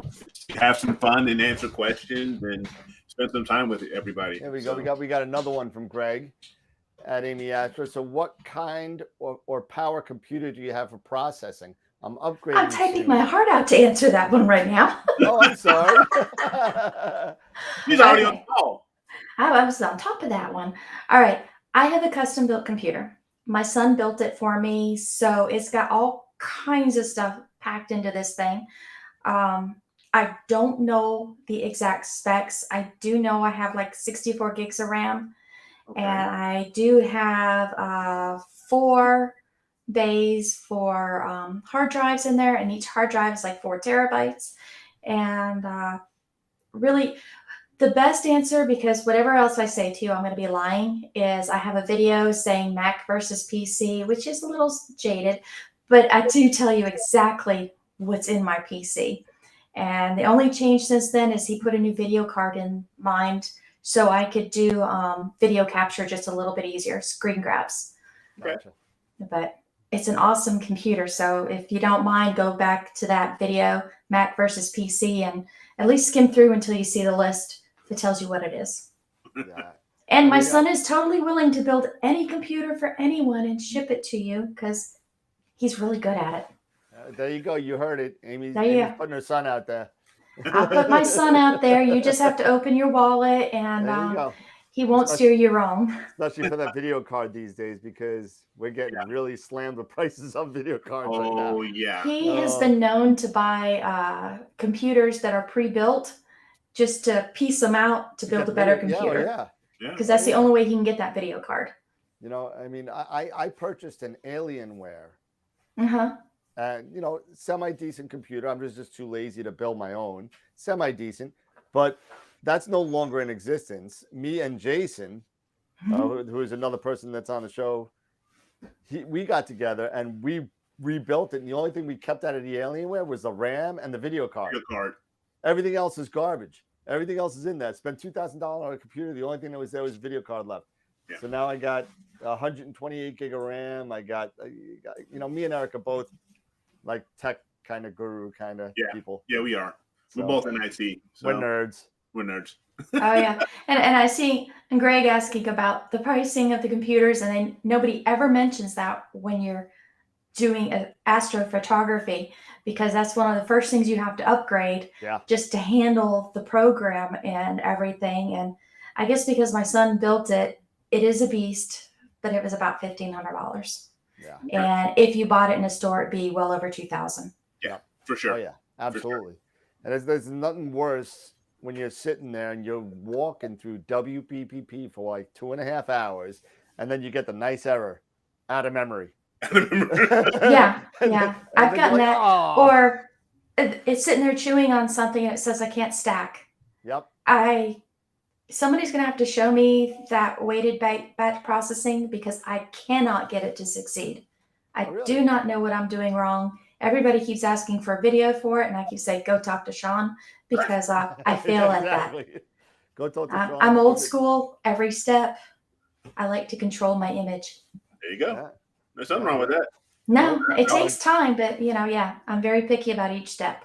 It does when you sit there and you're actually stacking and calibrating your calibration frames. Mhm. And it definitely takes time. When you have months collecting data, take your time processing it. Why do we want to rush through it and get it done in an hour when you just spent 2 months collecting data? It makes no sense. I agree. Absolutely. That's what, Now, do you use both a monochrome and a one-shot color, or do you have a preference, or you just stick with maybe one type? I prefer, beyond a shadow of a doubt, is a mono camera. Mhm. And I'll be honest, the only reason I'm using a one-shot color these days is so I can produce videos for everybody else to see. And because that's what everyone's wanting to learn. And really, in all honesty, we all learn on a one-shot color. So I have to back up and get down to where people want to learn. So Mhm. I've been taking more images lately with a one-shot color just so I can process them for people. Okay. And I'm trying to get a library of data that I can share with people who want to share, That's pretty cool. Yeah. That's pretty cool. Yeah, absolutely. That's nice, because the one thing that we talk about again is just the amount of the community that we've actually built here is one of a learning atmosphere where we learn just as much as the people that are coming here asking questions, because we sit there, sometimes we don't know the answer to questions and we'll just sit there and go, give me a second, and then Eric will talk about something and I'll be online and looking for something, or vice versa.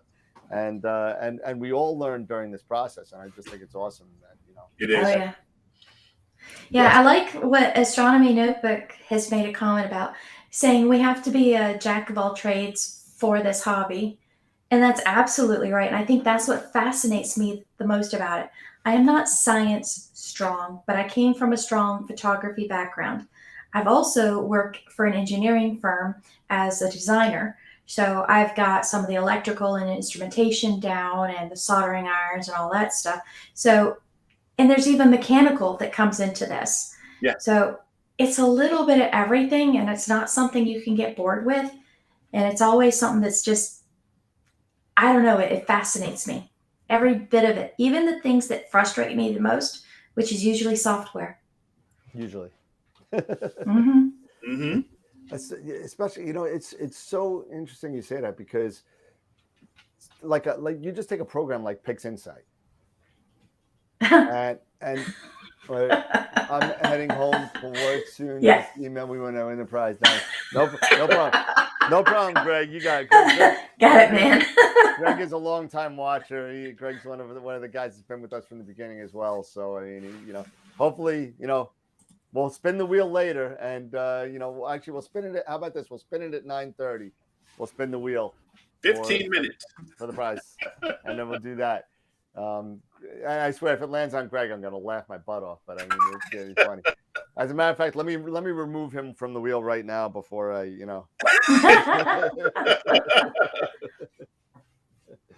But remember, when we talk about something like PixInsight, where you said software is one of the things that kind of it irritates me the most, but I love programming. Yeah. I don't know why. The processes that we have to go through to get that image. So many things can go wrong with each individual process. It's like crazy. Yeah, but I love PixInsight for what it can do for me, but it also creates a lot of stress for me because I see these new buttons popping up, and I hover my mouse over it to get the little window to pop up so I can read what it does. I have to read that box like 10 times. And then it keeps flipping off my screen as soon as I get 2 sentences in. Yep. And even then, I don't understand it.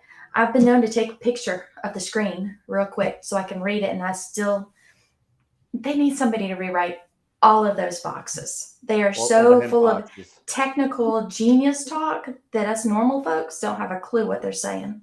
Yeah. I mean, it's definitely not.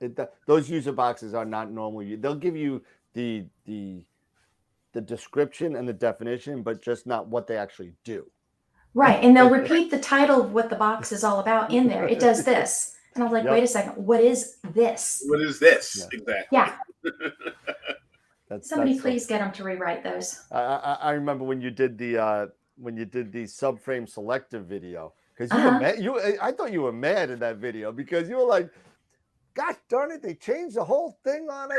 And now, I don't know what to do anymore. So now I'm making a video to tell you what to do because they screwed it all up. It was funny. You know, once you figure something out and it changes, it's just like, what did Apple just do recently? They took their Safari search bar from the top where we're always used to typing. Oh yeah, on the bottom. To the bottom. Yes, on the new iPhones. Yes. Yeah, on iPhones. Yeah, it drove me nuts. Yeah, I mean, I'm in a hurry. I know where I'm going, and you just effed it all up. I'm telling you, it's horrible. Why do you got to screw with something that works? I don't understand. Exactly. You've trained us. Exactly. And why are you changing the rules? I know. It's like when you're on a PC, you open up a browser. It's right there. The address book, everything, the address, the link, everything's right there at the top. So you're used to it, seeing the browser, everything at the top. Mm-hmm. I swear, what I don't know, it was like last week or something. I grabbed this thing, and then I get on, and I'm starting to, and I'm like, what the? Exactly. Just flip the phone upside down. No. Greg actually said do a video on the sub selection, and believe it or not, Greg, she has one. We were just I got one. Yes, she does, and I got one. She actually puts her eccentricity values in there, and she puts everything that she does. Yeah. I saw the whole thing, so I've actually used that in combination with Blink, just like you do, and now I kind of use both, but now I gotta take more images in order to get that that threshold. I don't want to throw out 30% when I'm only taking 50 images. I'm just so glad that I'm actually using PixInsight more than when I first bought it. So am I, Eric. I'm very proud of you. You are. Because here I am. I bought PixInsight. I said I'm gonna learn this thing, and like for the better part of a year, Amy, I kid you not, all I used on that thing was Blink because I was so intimidated by it. I used was Blink for about the better part of a year.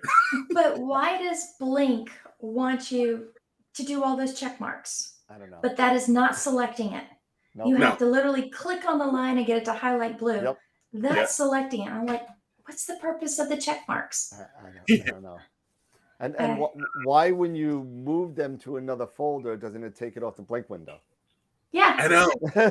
I know. I'm trying to minimize this to see what's going on, and that's a poorly written process. Like, okay, I move it into, because I created a junk folder. I move it into junk. Yeah, but it doesn't go away. Then I have to actually click on it to say close that image. Yeah. Now I can move to the next one. Yep. Yeah. Yep. It's hard. And oh my God, I don't know how many times I've accidentally clicked on the button right there to the right of it and actually clicked on close all images. Close all images. Every time. I do that at least. I just said, what the hell did I just do? And now you're trying to remember in your mind which ones were bad. Or you forget to close them all out, and then you open it up for your next project, and you're waiting for 45 minutes for Blink to pop up. Yep. Yep. No, Beatrice, I'm the same way. For years, but you know what? I'll admit, I even still do it to this day.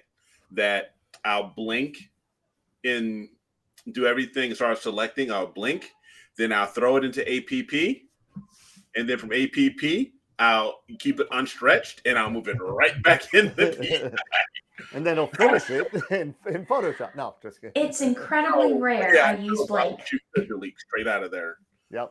It's like ridiculous. Why, like Bob's is saying, why? I wish you could just simply say delete.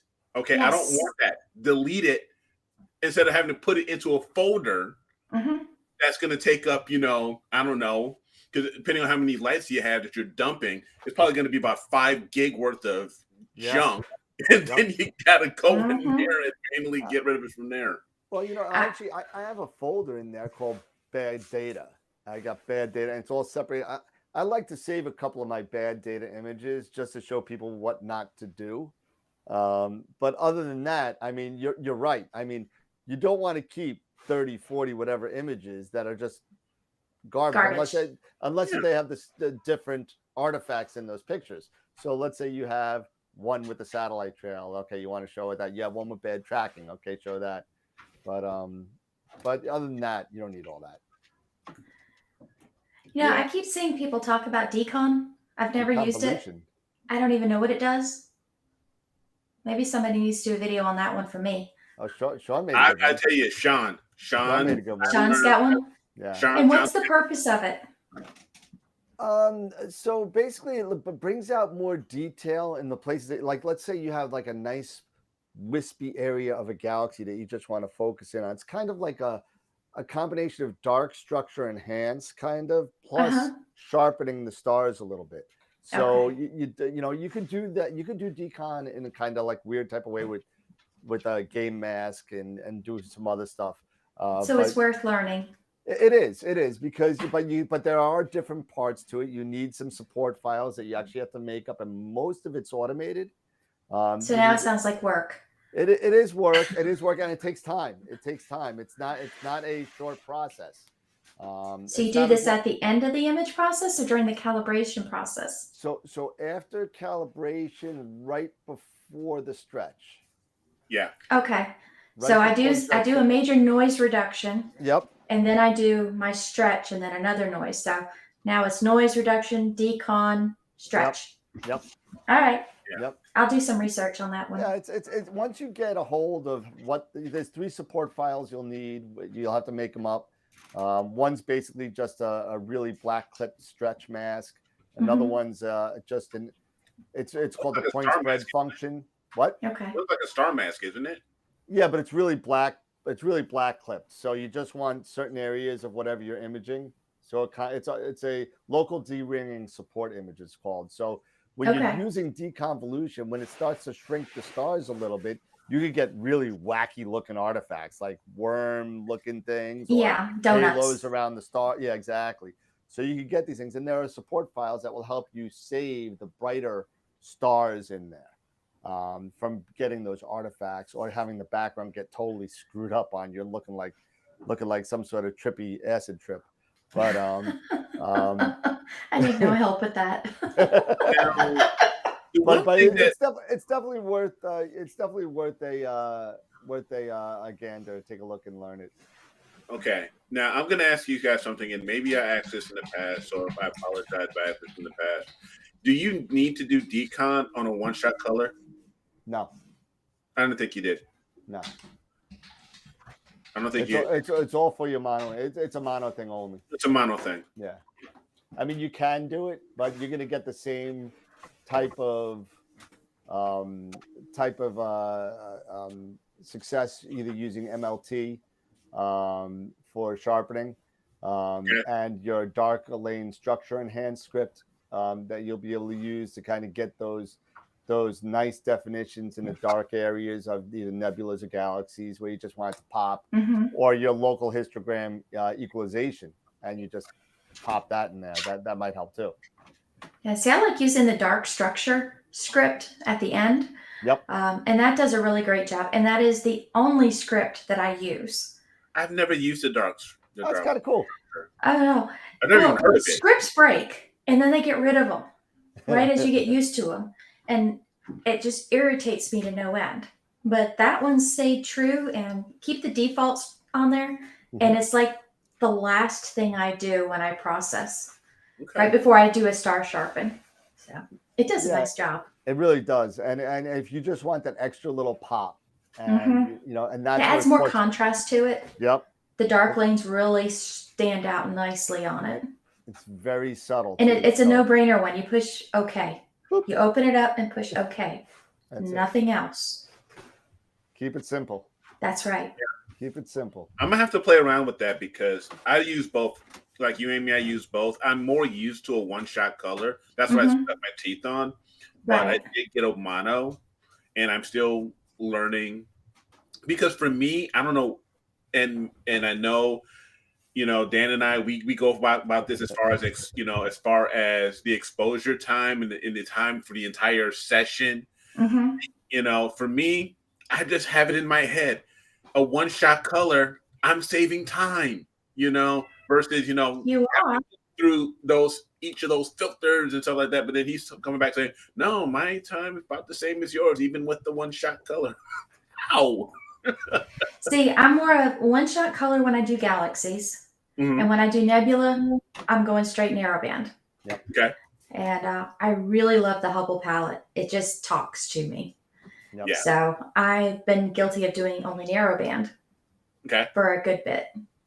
Yeah. So And I've been tinkering a lot with the one-shot color style of the Hubble palette, when you basically, splitting off, when you're using these You're dual band or deconstructing. tri-band, or tri-band filters. And then with APP, you can actually extract, the HA, and you can extract the O3. Mhm. I'm hoping at one point to be able to figure out also to extract the S2, but I'm using say the extract mono for my S2, and then I'll do some manipulation there.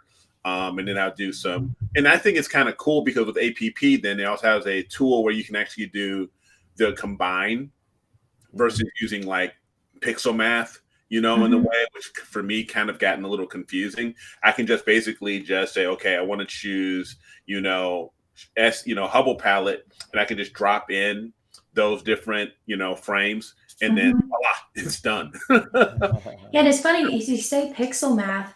There's no book to teach you how to use it. Nope. And all these formulas everybody comes up with. I didn't invent any of these formulas that I use. I've stolen them from other people on theirs, and then I would tweak them to get it to work for me. And so I've kind of figured out, but it's also part of knowing how to do programming, in its own little way. Who I text whenever I need a pixel math thing? I text Ron. I was like, Ron Brecher. Ron, I need help, man. I want to do this. What do I do? He's like, okay, here you go. Here it is. T minus whatever. But I'm like, okay, well, it's fine. All right, now you're getting. It's great when people are very open on kind of how to kind of fix problems, and it's just. This is a giving community. Yeah. Everybody helps everybody. Yes. Which is really great because I've learned in photography, photographers are usually jealous of other photographers. Usually. It's hard to find a group of photographers that get along. I mean, I know some and I get along great with them, but we've all got photo envy. And, you don't always want to share your secrets on how you did something. Maybe astronomers like to talk. We just spill the beans. We can't keep a secret for nothing. I'm telling you. And in all fairness, also when you sit there and tell somebody, especially with Pix Insight, when you tell somebody, hey, listen, do this, and do that, the odds are you're going to come out with a different result than what you're being told every time. Anyway. so it's not like that. It's still all about like it's all about being a tinkerer. Right? You got to move those sliders. You got to check your settings. You got to see what's good for you. And That's right. Say this all the time on the show. It's not about the picture. It's about what you think is good for you and what you because you're the artist. That's right. You're the artist. You're the one that has to be happy, not me. I don't care what it looks like. Do you love it? Then it's perfect. Exactly. Every single time it's perfect. Absolutely. And this one that I did for this video that I'm about to send out, I edited it 5 times. And I thought I did it the same way each time. There's no way I did it because I've got 5 different pictures. Totally different. That's crazy. That's crazy. It's just, And that's why people also go back and forth to old data and say, okay, you know what?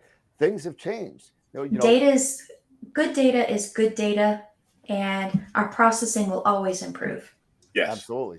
Eric did a project, what was it, last month or so?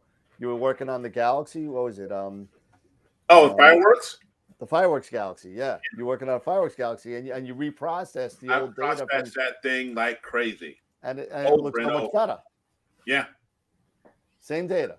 Yep, same data going over and over again. No, it was Andromeda. Sorry, Andromeda. Was it Andromeda? It Okay. was Andromeda. Because Oh, that's right. That's right. it's Yeah. Andromeda. Because I was using an L because I was using my 294 MC Pro, and I was using an L Pro, an Optilong L Pro filter. And back in 2020, when I processed this, I thought it looked horrible, like orange and yellowish, and it just didn't look natural. And then I was talking with Dan, talking with Peter Pruill, and talking with Sean, and talking about, saying I just don't know what I did wrong, or why does this look this way. And then I shared the files, I shared the data, and I went back at it, and then Pete, he came back with his rendition. Sean came back with his own rendition, and I had mine. And I could even see from my own. I was like, holy cow, just from that 1 year of learning to go from that to this, I was like, wow. It's, so it's just those little things. And as you guys were saying, we learn new tricks. You learn new tricks, and everybody's different on how to process stuff.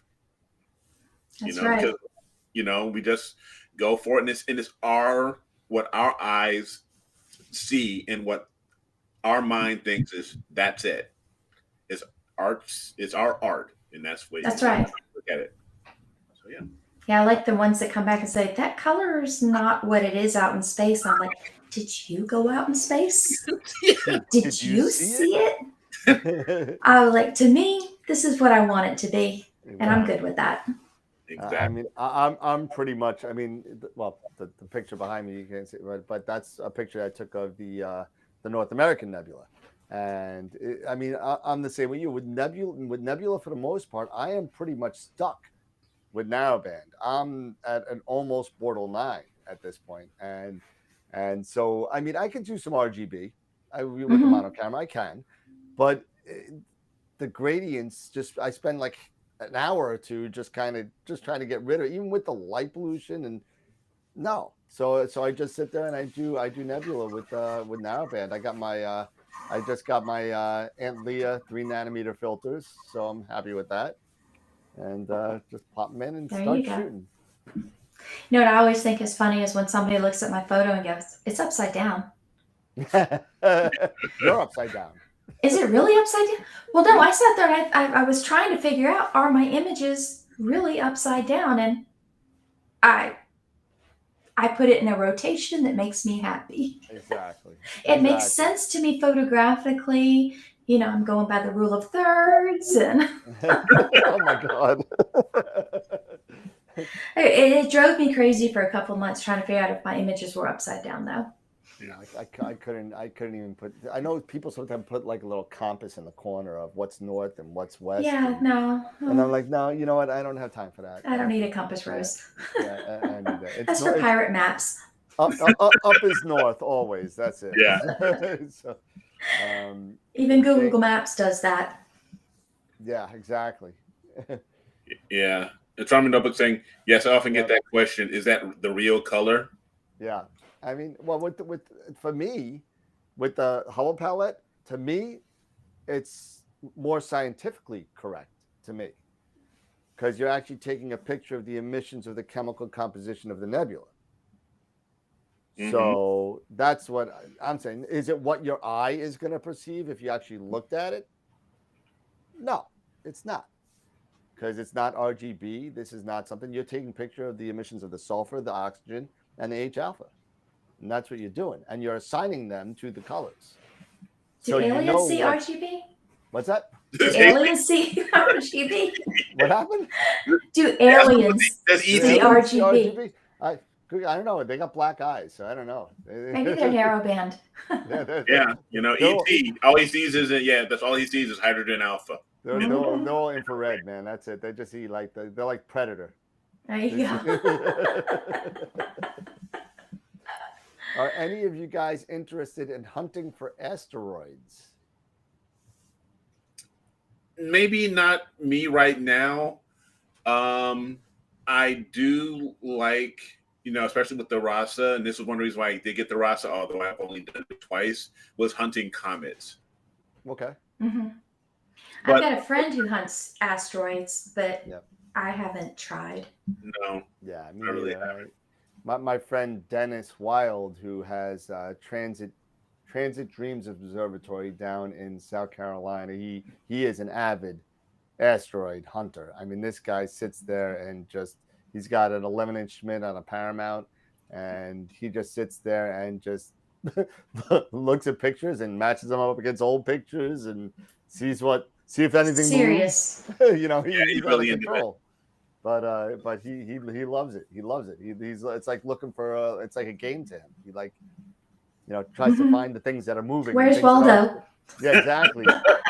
Wait, that's not supposed to move. Oh crap! It's a dark pixel. No, sorry. It's a dust bunny. It's a dust bunny. What's that smudge? I sneezed. Speaking of smudges, hey Dan, did you ever clean your sensor? Oh well, no, I'm doing it. Well, now that I got the new flat panel, Okay. so I have these two dust bunnies that are huge, and I'm just gonna take apart my whole image train and clean it and take new flats, and just be done with it, because actually the camera that I own now was actually Ron Breacher's QHY 16200 camera that when he upgraded to the new QHY, I forget what he has now, but he's like, yeah, I give it to you with the Optolong filters I got in there. I said, oh, okay, well, we made a trade. We did some horse stealing, and now I have his camera. So, but the sensor was dirty, so I just got the cleaning solution and everything I need. I got my I used to have what's called a sensor scope, and basically it's like a lighted magnifier where you can kind of look in and see. I've got that for my photography, my camera. Yeah, it's the same thing I use in the clean DSLR chips, but mine broke. And if any of you has ever cleaned the DSLR chip, cleaning a CCD chip, it's exactly the same thing. Just be careful. Don't jab it.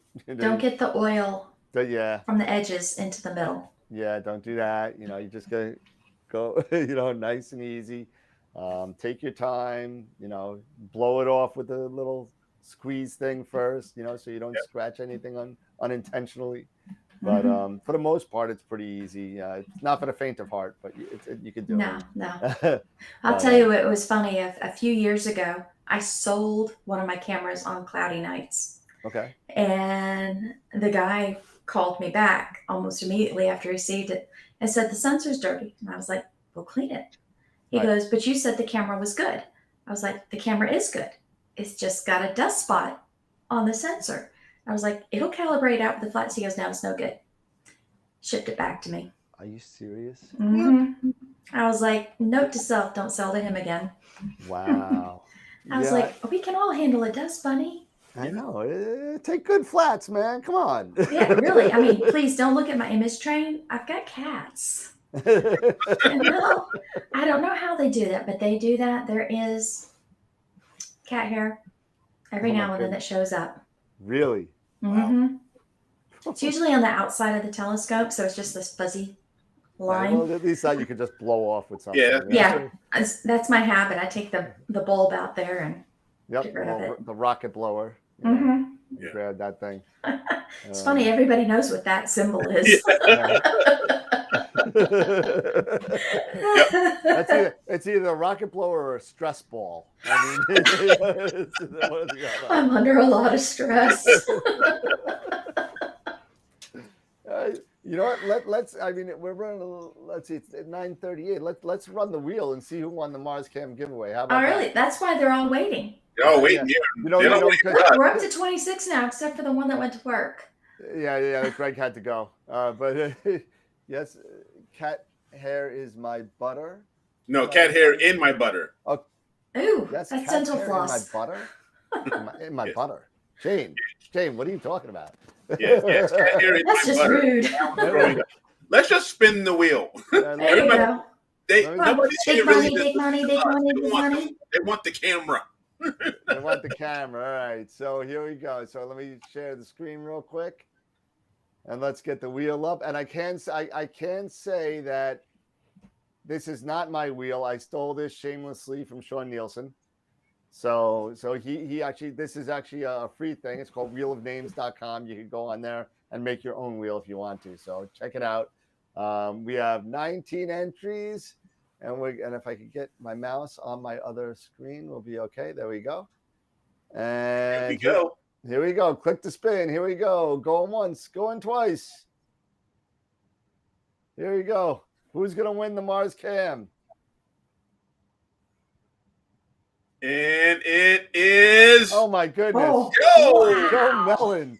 that was so close. That was so That was close. nail biting. Let me tell you, I won't have to ship this one. He lives about 20 minutes away from me.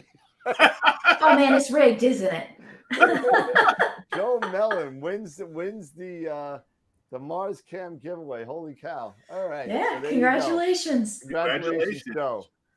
We'll close that. Very nice. No whammy, no whammy. Hide on screen. There we go. So Joe Mellon. Congratulations, Joe. Very cool. Very cool. I wish hey, listen, I wouldn't even know how to rig this thing if I wanted to. So, unless if I did the one that had Mark Ellis on it, 19 times. But so close. Winner, chicken dinner. Everybody. Okay, so like a chicken dinner. So for our next giveaway, which is going to be on the and Eric, I didn't tell you about this, but our next giveaway is going to be actually a $2 raffle. It's a $2 raffle. So for $2, you can get a chance to win a $100 gift certificate at Optalong. Nice.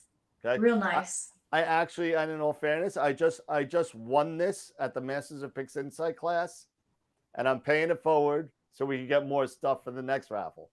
So that's what I'm doing. I don't need anything from Optalong. I have everything I need. I got L Extreme, I got L Enhance, I got 2-inch LRGB, I got 2-inch 6.5. I got everything. You want it, Eric? I'm still trying to sell you that stuff.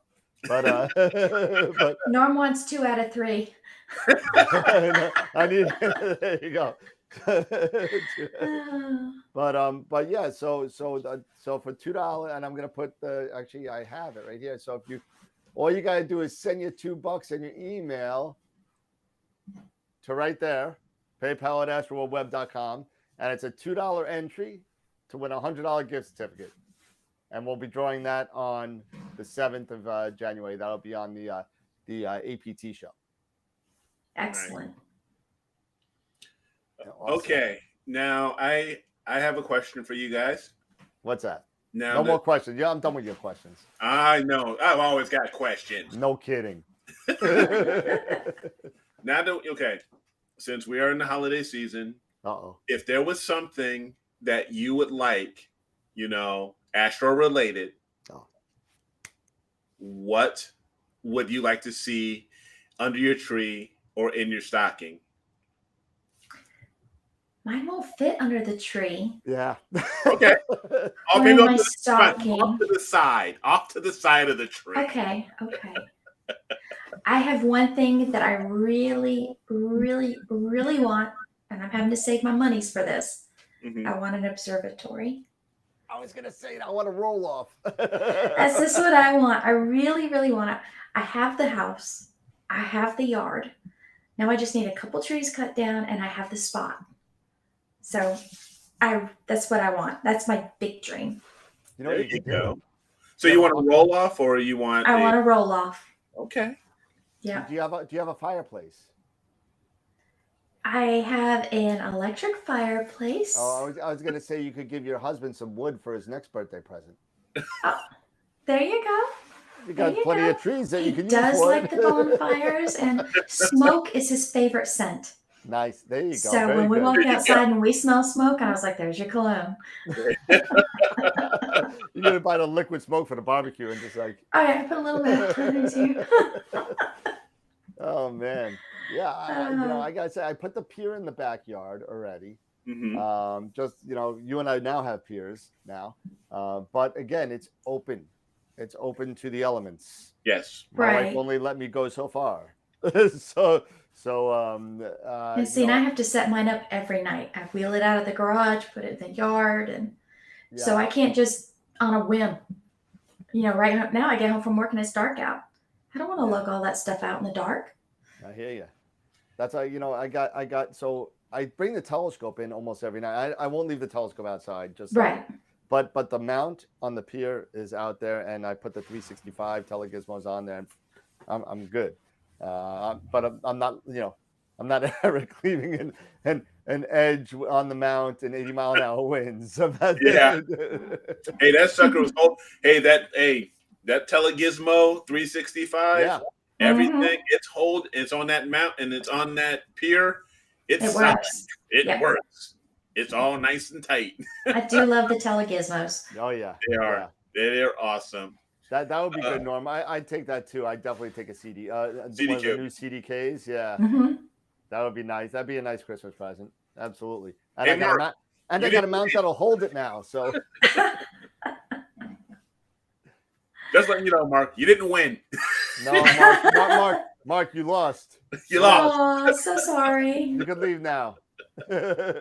Mark is an avid watcher. He's from Arizona, and he hangs out with us and gives us trouble all the time. Let's see. Papa Bear still has his EQ5. Bob would like a high-end mount. Can I get Amy Astro one-on-one astrophotography lessons? Hey. Wow. There is always Zoom. Depends on what you want to learn. Yeah. Well, if you want, I'll be Amy's agent for that. So if you want, Is there a finder fee for that? there you go. Hey, listen, maybe the start of something wonderful. No, but I'm with you guys. I would like an observatory. Yeah, something that covers it up, so you just don't have to either lug it out all night, every night like you do, or even like me bringing a telescope out every night and just like tweaking the polar alignment, or it's when you're dealing with astrophotography, there's so many things when you set up every night. So much can go wrong. Oh my goodness. A wire not plugged in, a leg unbalanced. I mean, anything could go wrong. Some screw that's not in right. It doesn't matter. It's just, even just having the pier outside has transformed the way that I image, because literally my polar alignment takes 12 seconds. It takes like nothing. And, I really don't even have to touch it to the most part. I just touch it because I'm a little crazy and anal like that. So, I check it anyway, because I always think that I'm taking a telescope on and off and on and off and on and off. Something's going to shift somewhere. And so I do it every night. It only takes a couple of minutes. So I do it. But, it's just, that was just great. Just having that up there and just letting it go. And then I was an SGP user for a long time. I'm a Nina convert. So I keep thinking about that, but when I have to set up each night, I don't have time for learning something new. I know it, and it's good to go. I will tell you that there are some things in Nina that SGP can't do, and I'm not going back. Really? I'm not going back. It's just that good.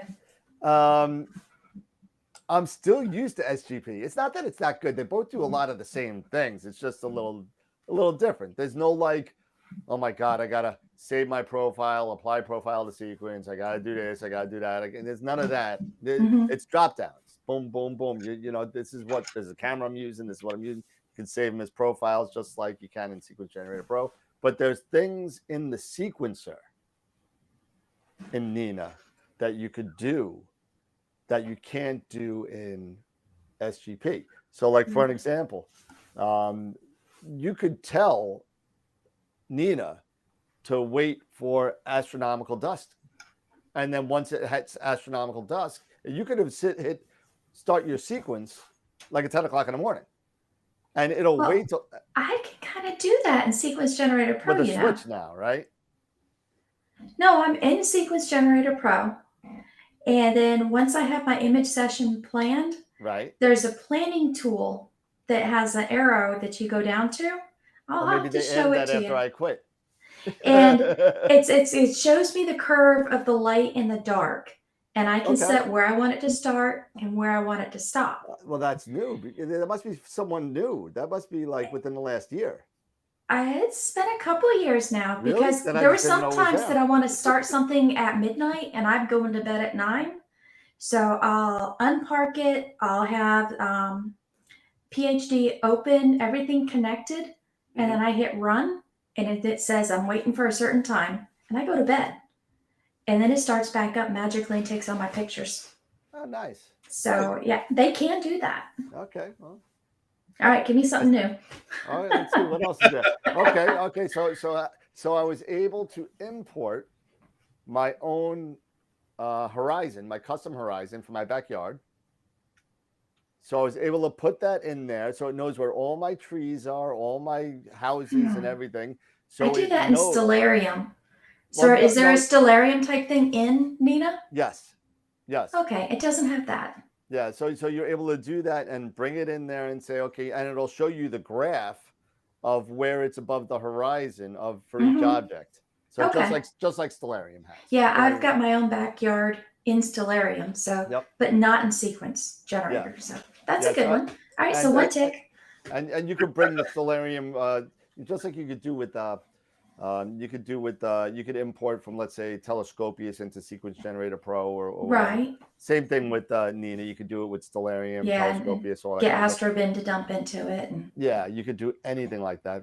But Okay. you know, those are the two things that come up in the mind. I mean, sure I could think of some more, but I mean, you know, that's all right now. I'm just messing with You you. gotta put me on a spot like this. Come on, I'm like sweating bullets here. You can polar align in Nina. Yes, you.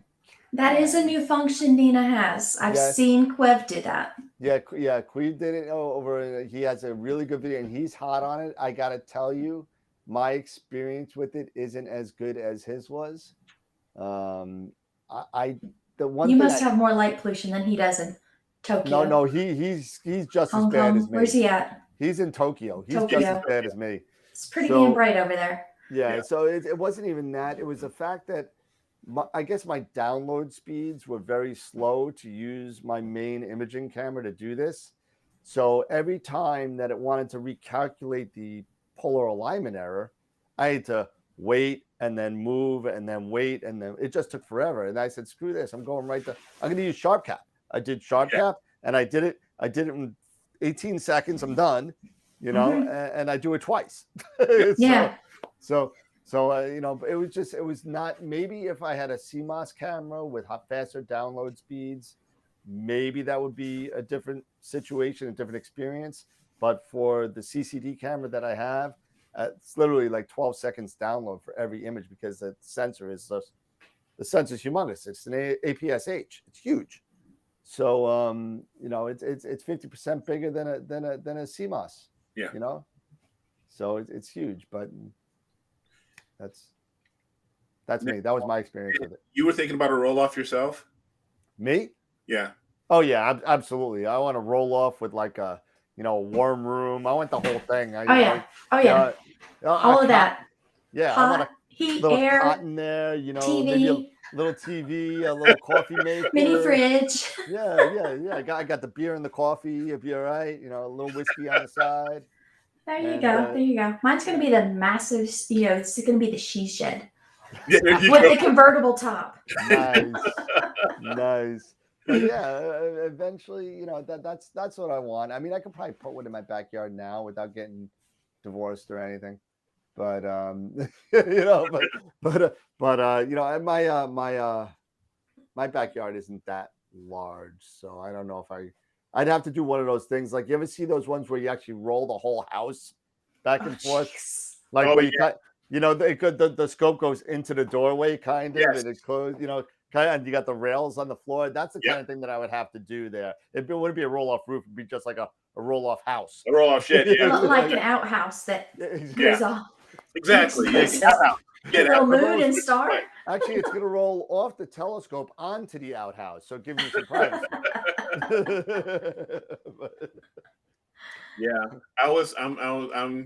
I'm always looking, you know, to save money. and do things on the cheap. Just as why I did my PVC wind structure. Made out of PVC. But no, I was thinking about. I'm torn between the roll off and doing the Sky Shed pod. To be honest with you, I'm kind of torn between the two. Yep. But They're looking so at close in price. they really are. When you get it all said and done. Yep. They really are. And so I was looking at maybe just doing like a Rubbermaid or a Suncast shed. You know, those types. Have you seen those where they make those? You know, and those you can get a shed for like about $800. You can pretty much lift the roof off and toss it off to the side. It off the side. It's like Tupperware for a telescope. That's all it is. Yeah. But the next dome, Mark, I've been thinking about the next dome. They're expensive, and they are expensive. They're expensive, and you have all these other things you'd have to, if you want to do all the automation with it, you have all those extra things you have to do. With a Sky Shed pod, it's just basically, it's like a half a clamshell, so you just lift it up. Yep, that's it. And that's it. And you know me, Mark. I'm an ASI Air guy. So until I can use my ASI Air with my observatory and have it run it all. Yeah, I'm sure it's coming somewhere. They'll put dome control on there eventually. They may do at some point, but no. But yeah, so I've been looking at that. Like a roll off. With a Suncast shed. Just push it off. Something that's you can push it.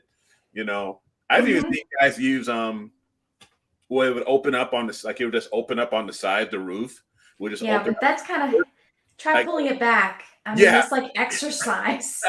I've seen somebody was using a crank winch. Yes. Oh my goodness. Yeah. Did I tell you that I finished the observatory in Connecticut? How'd it go? It went very, very well. I got some pictures for you. So, Amy, I don't know if you know this. I actually work over at Camera Concepts and Telescope Solutions on Long Island, like one day a week. I work over there and do telescope sales and all that stuff. But sometimes we get people that want to build their own observatory, and we got Simsbury, Connecticut. There is a prep school there, and they asked us to rebuild. They had a 16-inch Meade LX200 GPS on a pier, but the dome clamshell was completely sheared off, and the scope was open to the elements. Nobody cared for like 10 years, and it was just a mess. So they called us up and said, "Hey, let's rebuild it." So I'll show you real quick. And share screen, bam. And this is just one picture of what's on there now. That's nice. So that's the an Explorer Scientific. Yeah, it's an Explorer Scientific 127 carbon fiber. Wow. With the 6200 on the back. We got the Eagle 4 Pro in the middle here. Guide scope with a 174 up top on a CEM 120. So the plan is eventually to get a like an Edge 11 or something later on to get a little bit galaxies, deep in nebula, that kind of stuff. But again, wire maintenance not finished here, obviously, but this is what it is. So that's that. So nice. Yeah. But you want to see something funny though? Let me see if I can find it for you. You got to see where this pier goes. I mean, this pier is like the longest pier I've ever seen. Okay, so here's the bottom of the pier here. This is the first level of the dome. Okay? And you go up those stairs and you go around. And so here's the bottom part of here's the top part of the pier. And then the So- pier goes all the way up here. Oh my gosh. If somebody has a hammer downstairs and whacks it, it's going to throw everything out. Well, That let thing's me going to tell be you, vibrating for days. it's. I wish I had the whole picture. I don't have the whole picture. I wish I did. I thought I took a better picture, but literally, this top part of the pier goes about another 6 feet down. Mm. Wow. But let me tell you something. That thing is solid. I'll tell you that right now. The thing is, it's solid. I mean, we were jumping up and down. We were jumping up and down to see if we were making any bumps or anything. That thing wasn't even moving. Wow. It wasn't even moving. It was unbelievable. I said, listen, I don't know who put this together, but you'll be fine. Don't worry about it. But it was a lot of fun. It was a lot of fun. The guy just took his first image the other night. I took an image of the moon with the 6200. He's loving it. He's loving it. The students are gonna love that thing. Incredible. It's gonna be great. It's a nice little cottage, Josh said. Yeah. Yeah. How tall is that pier? The pier in total has got to be 20, 22 feet tall. Wow. All put together. Because you think about it, there's a 10-foot ladder. The pier goes up that 10 feet, maybe 18 feet, somewhere around there.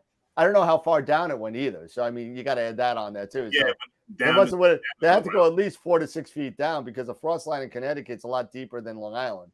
So, so you're talking 4 feet on Long Island is a frost line. So I mean, I was going to say at least 5 in Connecticut. So now you're talking 23 feet minimal. But it's dude, it's crazy. It's all it's solid. It's solid. You can no way you're running it down. That's Phoenix Astro said it has to be sturdy if it has 16-inch meat on it. So, you know, but anyway. So that was a fun thing. So nice. Oh, well, we're coming up on 10 o'clock. We're coming up on 2 hours here. Yeah, that's about it, huh? Yeah, it's been a fun night. It has been. It has been. Yeah. Thoroughly enjoyed this. Thank you for having me. Yes, we really appreciate it. Absolutely. I know. Listen, whenever you want to come back on, you're obviously more than welcome to come on. If you got time, maybe next year or whatever. It's fine. I'm up for it anytime. Maybe weekend nights are always better for me because I get up at 4 a.m. So, doing this on a weeknight is kind of brutal. Sure. Oh my goodness. Okay. Maybe we grab you, we grab Sean, we grab Chuck, we grab all these guys. There you go. Yeah, we did one on Sean's channel. I saw it. That was a lot of fun. Yeah, the I felt like the Brady Bunch with all the squares. yeah. We may have to do a recorded one on that one. God forbid. Yeah. So I know sometimes we ran long, and he really had to chop it. You know what? Sometimes when you get like-minded people that have the same interests and same everything, you just talk about it. And it just keeps on going. Jane said good night. Thank you. Yeah. No, no, this was awesome. This was great call, Dan. I really appreciate you reaching out to Amy, and Amy, you coming on and joining. I know, and we've had great questions tonight. Yes, we have. There's been some really good very interactive. I like that. Thank you. Yeah, no, I think we had close to 30 people watching at one point. I mean, and then you gave away the cool thing. And then everybody said, "See ya." When everybody like, bye. Yeah, of course the love. It's the same thing that happens on when you do the Masters of Pix Insight classes that are out. They do all that, and they do a giveaway every night. So once they do the giveaway, they have like 75 people on for the class, and the giveaway, and poop. And then all of a sudden you see them drop like fly, go from 70 to like 10 in like 30 seconds. Night, guys. Bye. See you later. Yeah, it's like I keep debating on doing a live stream, and I was like, I think I might be heartbroken when I see 2, and it's my mom and dad. or one of them's you that's watching the YouTube channel to make sure it's okay. Exactly. So are we 3 of the 30 watching? Because it's on my screen too. No. I'm not even on it. I got the melon. Oh, okay. Yeah. So if you're on the No, because melon, I'm watching the chat on the YouTube side. oh, Yeah. Do you guys not have the chat on melon? I do. I don't. On the bottom where it says chat. Oh, yeah, it says show chat. Ding, ding, ding, ding, ding. Oh, there you go. Hello. That's like, yeah. So that not only gives you the chat for every single platform that we were on. So Oh, cool. So I missed a lot because I only saw YouTube. We're gonna have the to do over. The majority is YouTube. I think we only had one person on Facebook. And Eddie Z. And that's my buddy Eddie from Pittsburgh. Yeah. Okay, he was the one asking for lessons, but I don't know what for what. Oh well, he's got a nice Takahashi with an NJP mount, and he's oh yeah, he's doing well. Yeah. Mm-hmm. Tony Live Clark said star a party. live star party would be. Oh good. yeah. Well, just live from my front yard in Georgia. If you want to hang out on Christmas Eve at 7:20 in the morning, I'm gonna see if I can hook Santa as he flies by. I'll get the fishing rod out and just drop it right over here. we're gonna do a watch party for the James Webb telescope. So we're gonna be doing a watch party. By the way, Eric, I don't know if you're gonna be awake, but it's 6:20 your time. Yeah, the kids will have probably 6:20 a.m. PM. 7:20 for us in the morning. Okay. In the morning. I'll be at work, but they won't know. Yeah, you just put it on. I'm gonna do a watch party from home, and it'll be like I'll have it on the screen and all that. Never know. Maybe the kids are gonna do a dry run for Christmas morning and wake me up. There you go. By the way, like 4 very o'clock thoughtful. in the morning. Wake up. Very thoughtful. You don't want to miss it. Yeah, no, right? They're like, yeah, we don't want to miss it. It's like it's not even Christmas morning yet. I know it is fast. Well, see, mine are 19 and 23 now, and I have to go wake them up before noon. I was like, I'm ready to eat breakfast. That's about right. 1923. Wake up at like 12, 1 o'clock. That's probably about right. Did he show up? Yeah. All right. Yeah. Nice. Roll out of bed. Go back to bed till 4. That's it. They actually, they did. They had to reschedule it for some reason. Yeah, they moved it to the 24th. Yeah, so as far as I know, all those rocket scientists and astronomers who have to be out, be away from their families and have to launch it, on Christmas Eve. Yeah, so NASA will launch. Yeah, it's confirmed it's Christmas Eve. So whenever that is, we'll be doing a watch party for that. And so come on, hang out with us and chill out and watch. Maybe we could watch the unfolding of the. Hey, I don't work that day. Sweet. Nice. There you go. Actually, I have to work, but I think I got a sick day I could use. So. I only got 14 days. Yeah, no coughing.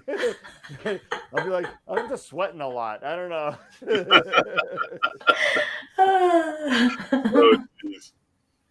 Oh my goodness! All right, so hey Tarek. Oh, Tarek just won a prize. Yeah. You're gonna have to watch the reruns. Yeah.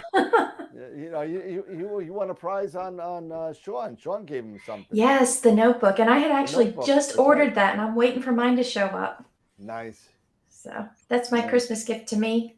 Very cool. My mount was a birthday gift to me, and nice. Yeah, this is my Christmas gift to me. There you go. Yeah. Sweet. Oh yeah, here. This was mine. I'm waiting on the USB dimmer, but there you go.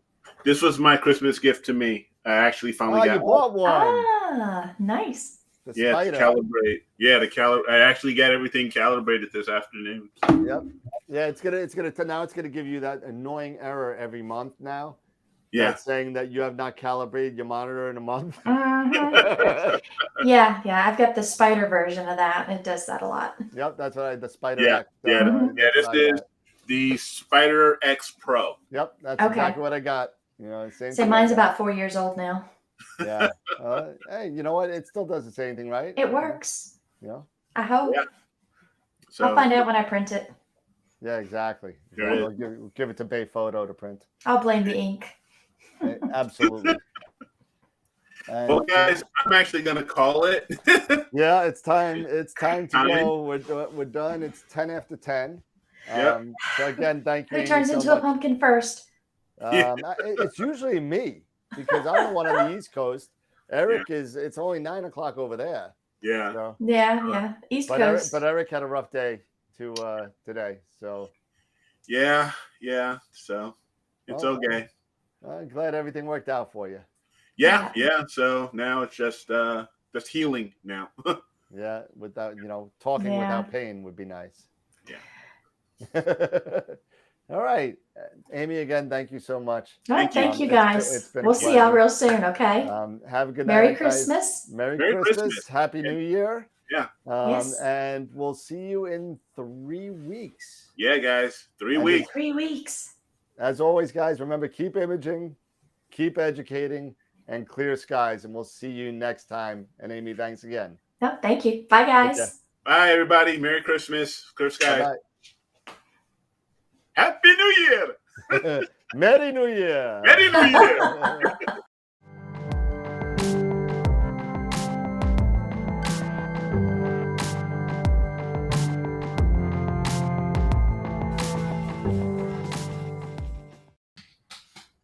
And we're out. Nice. Great show. I'm still on TV.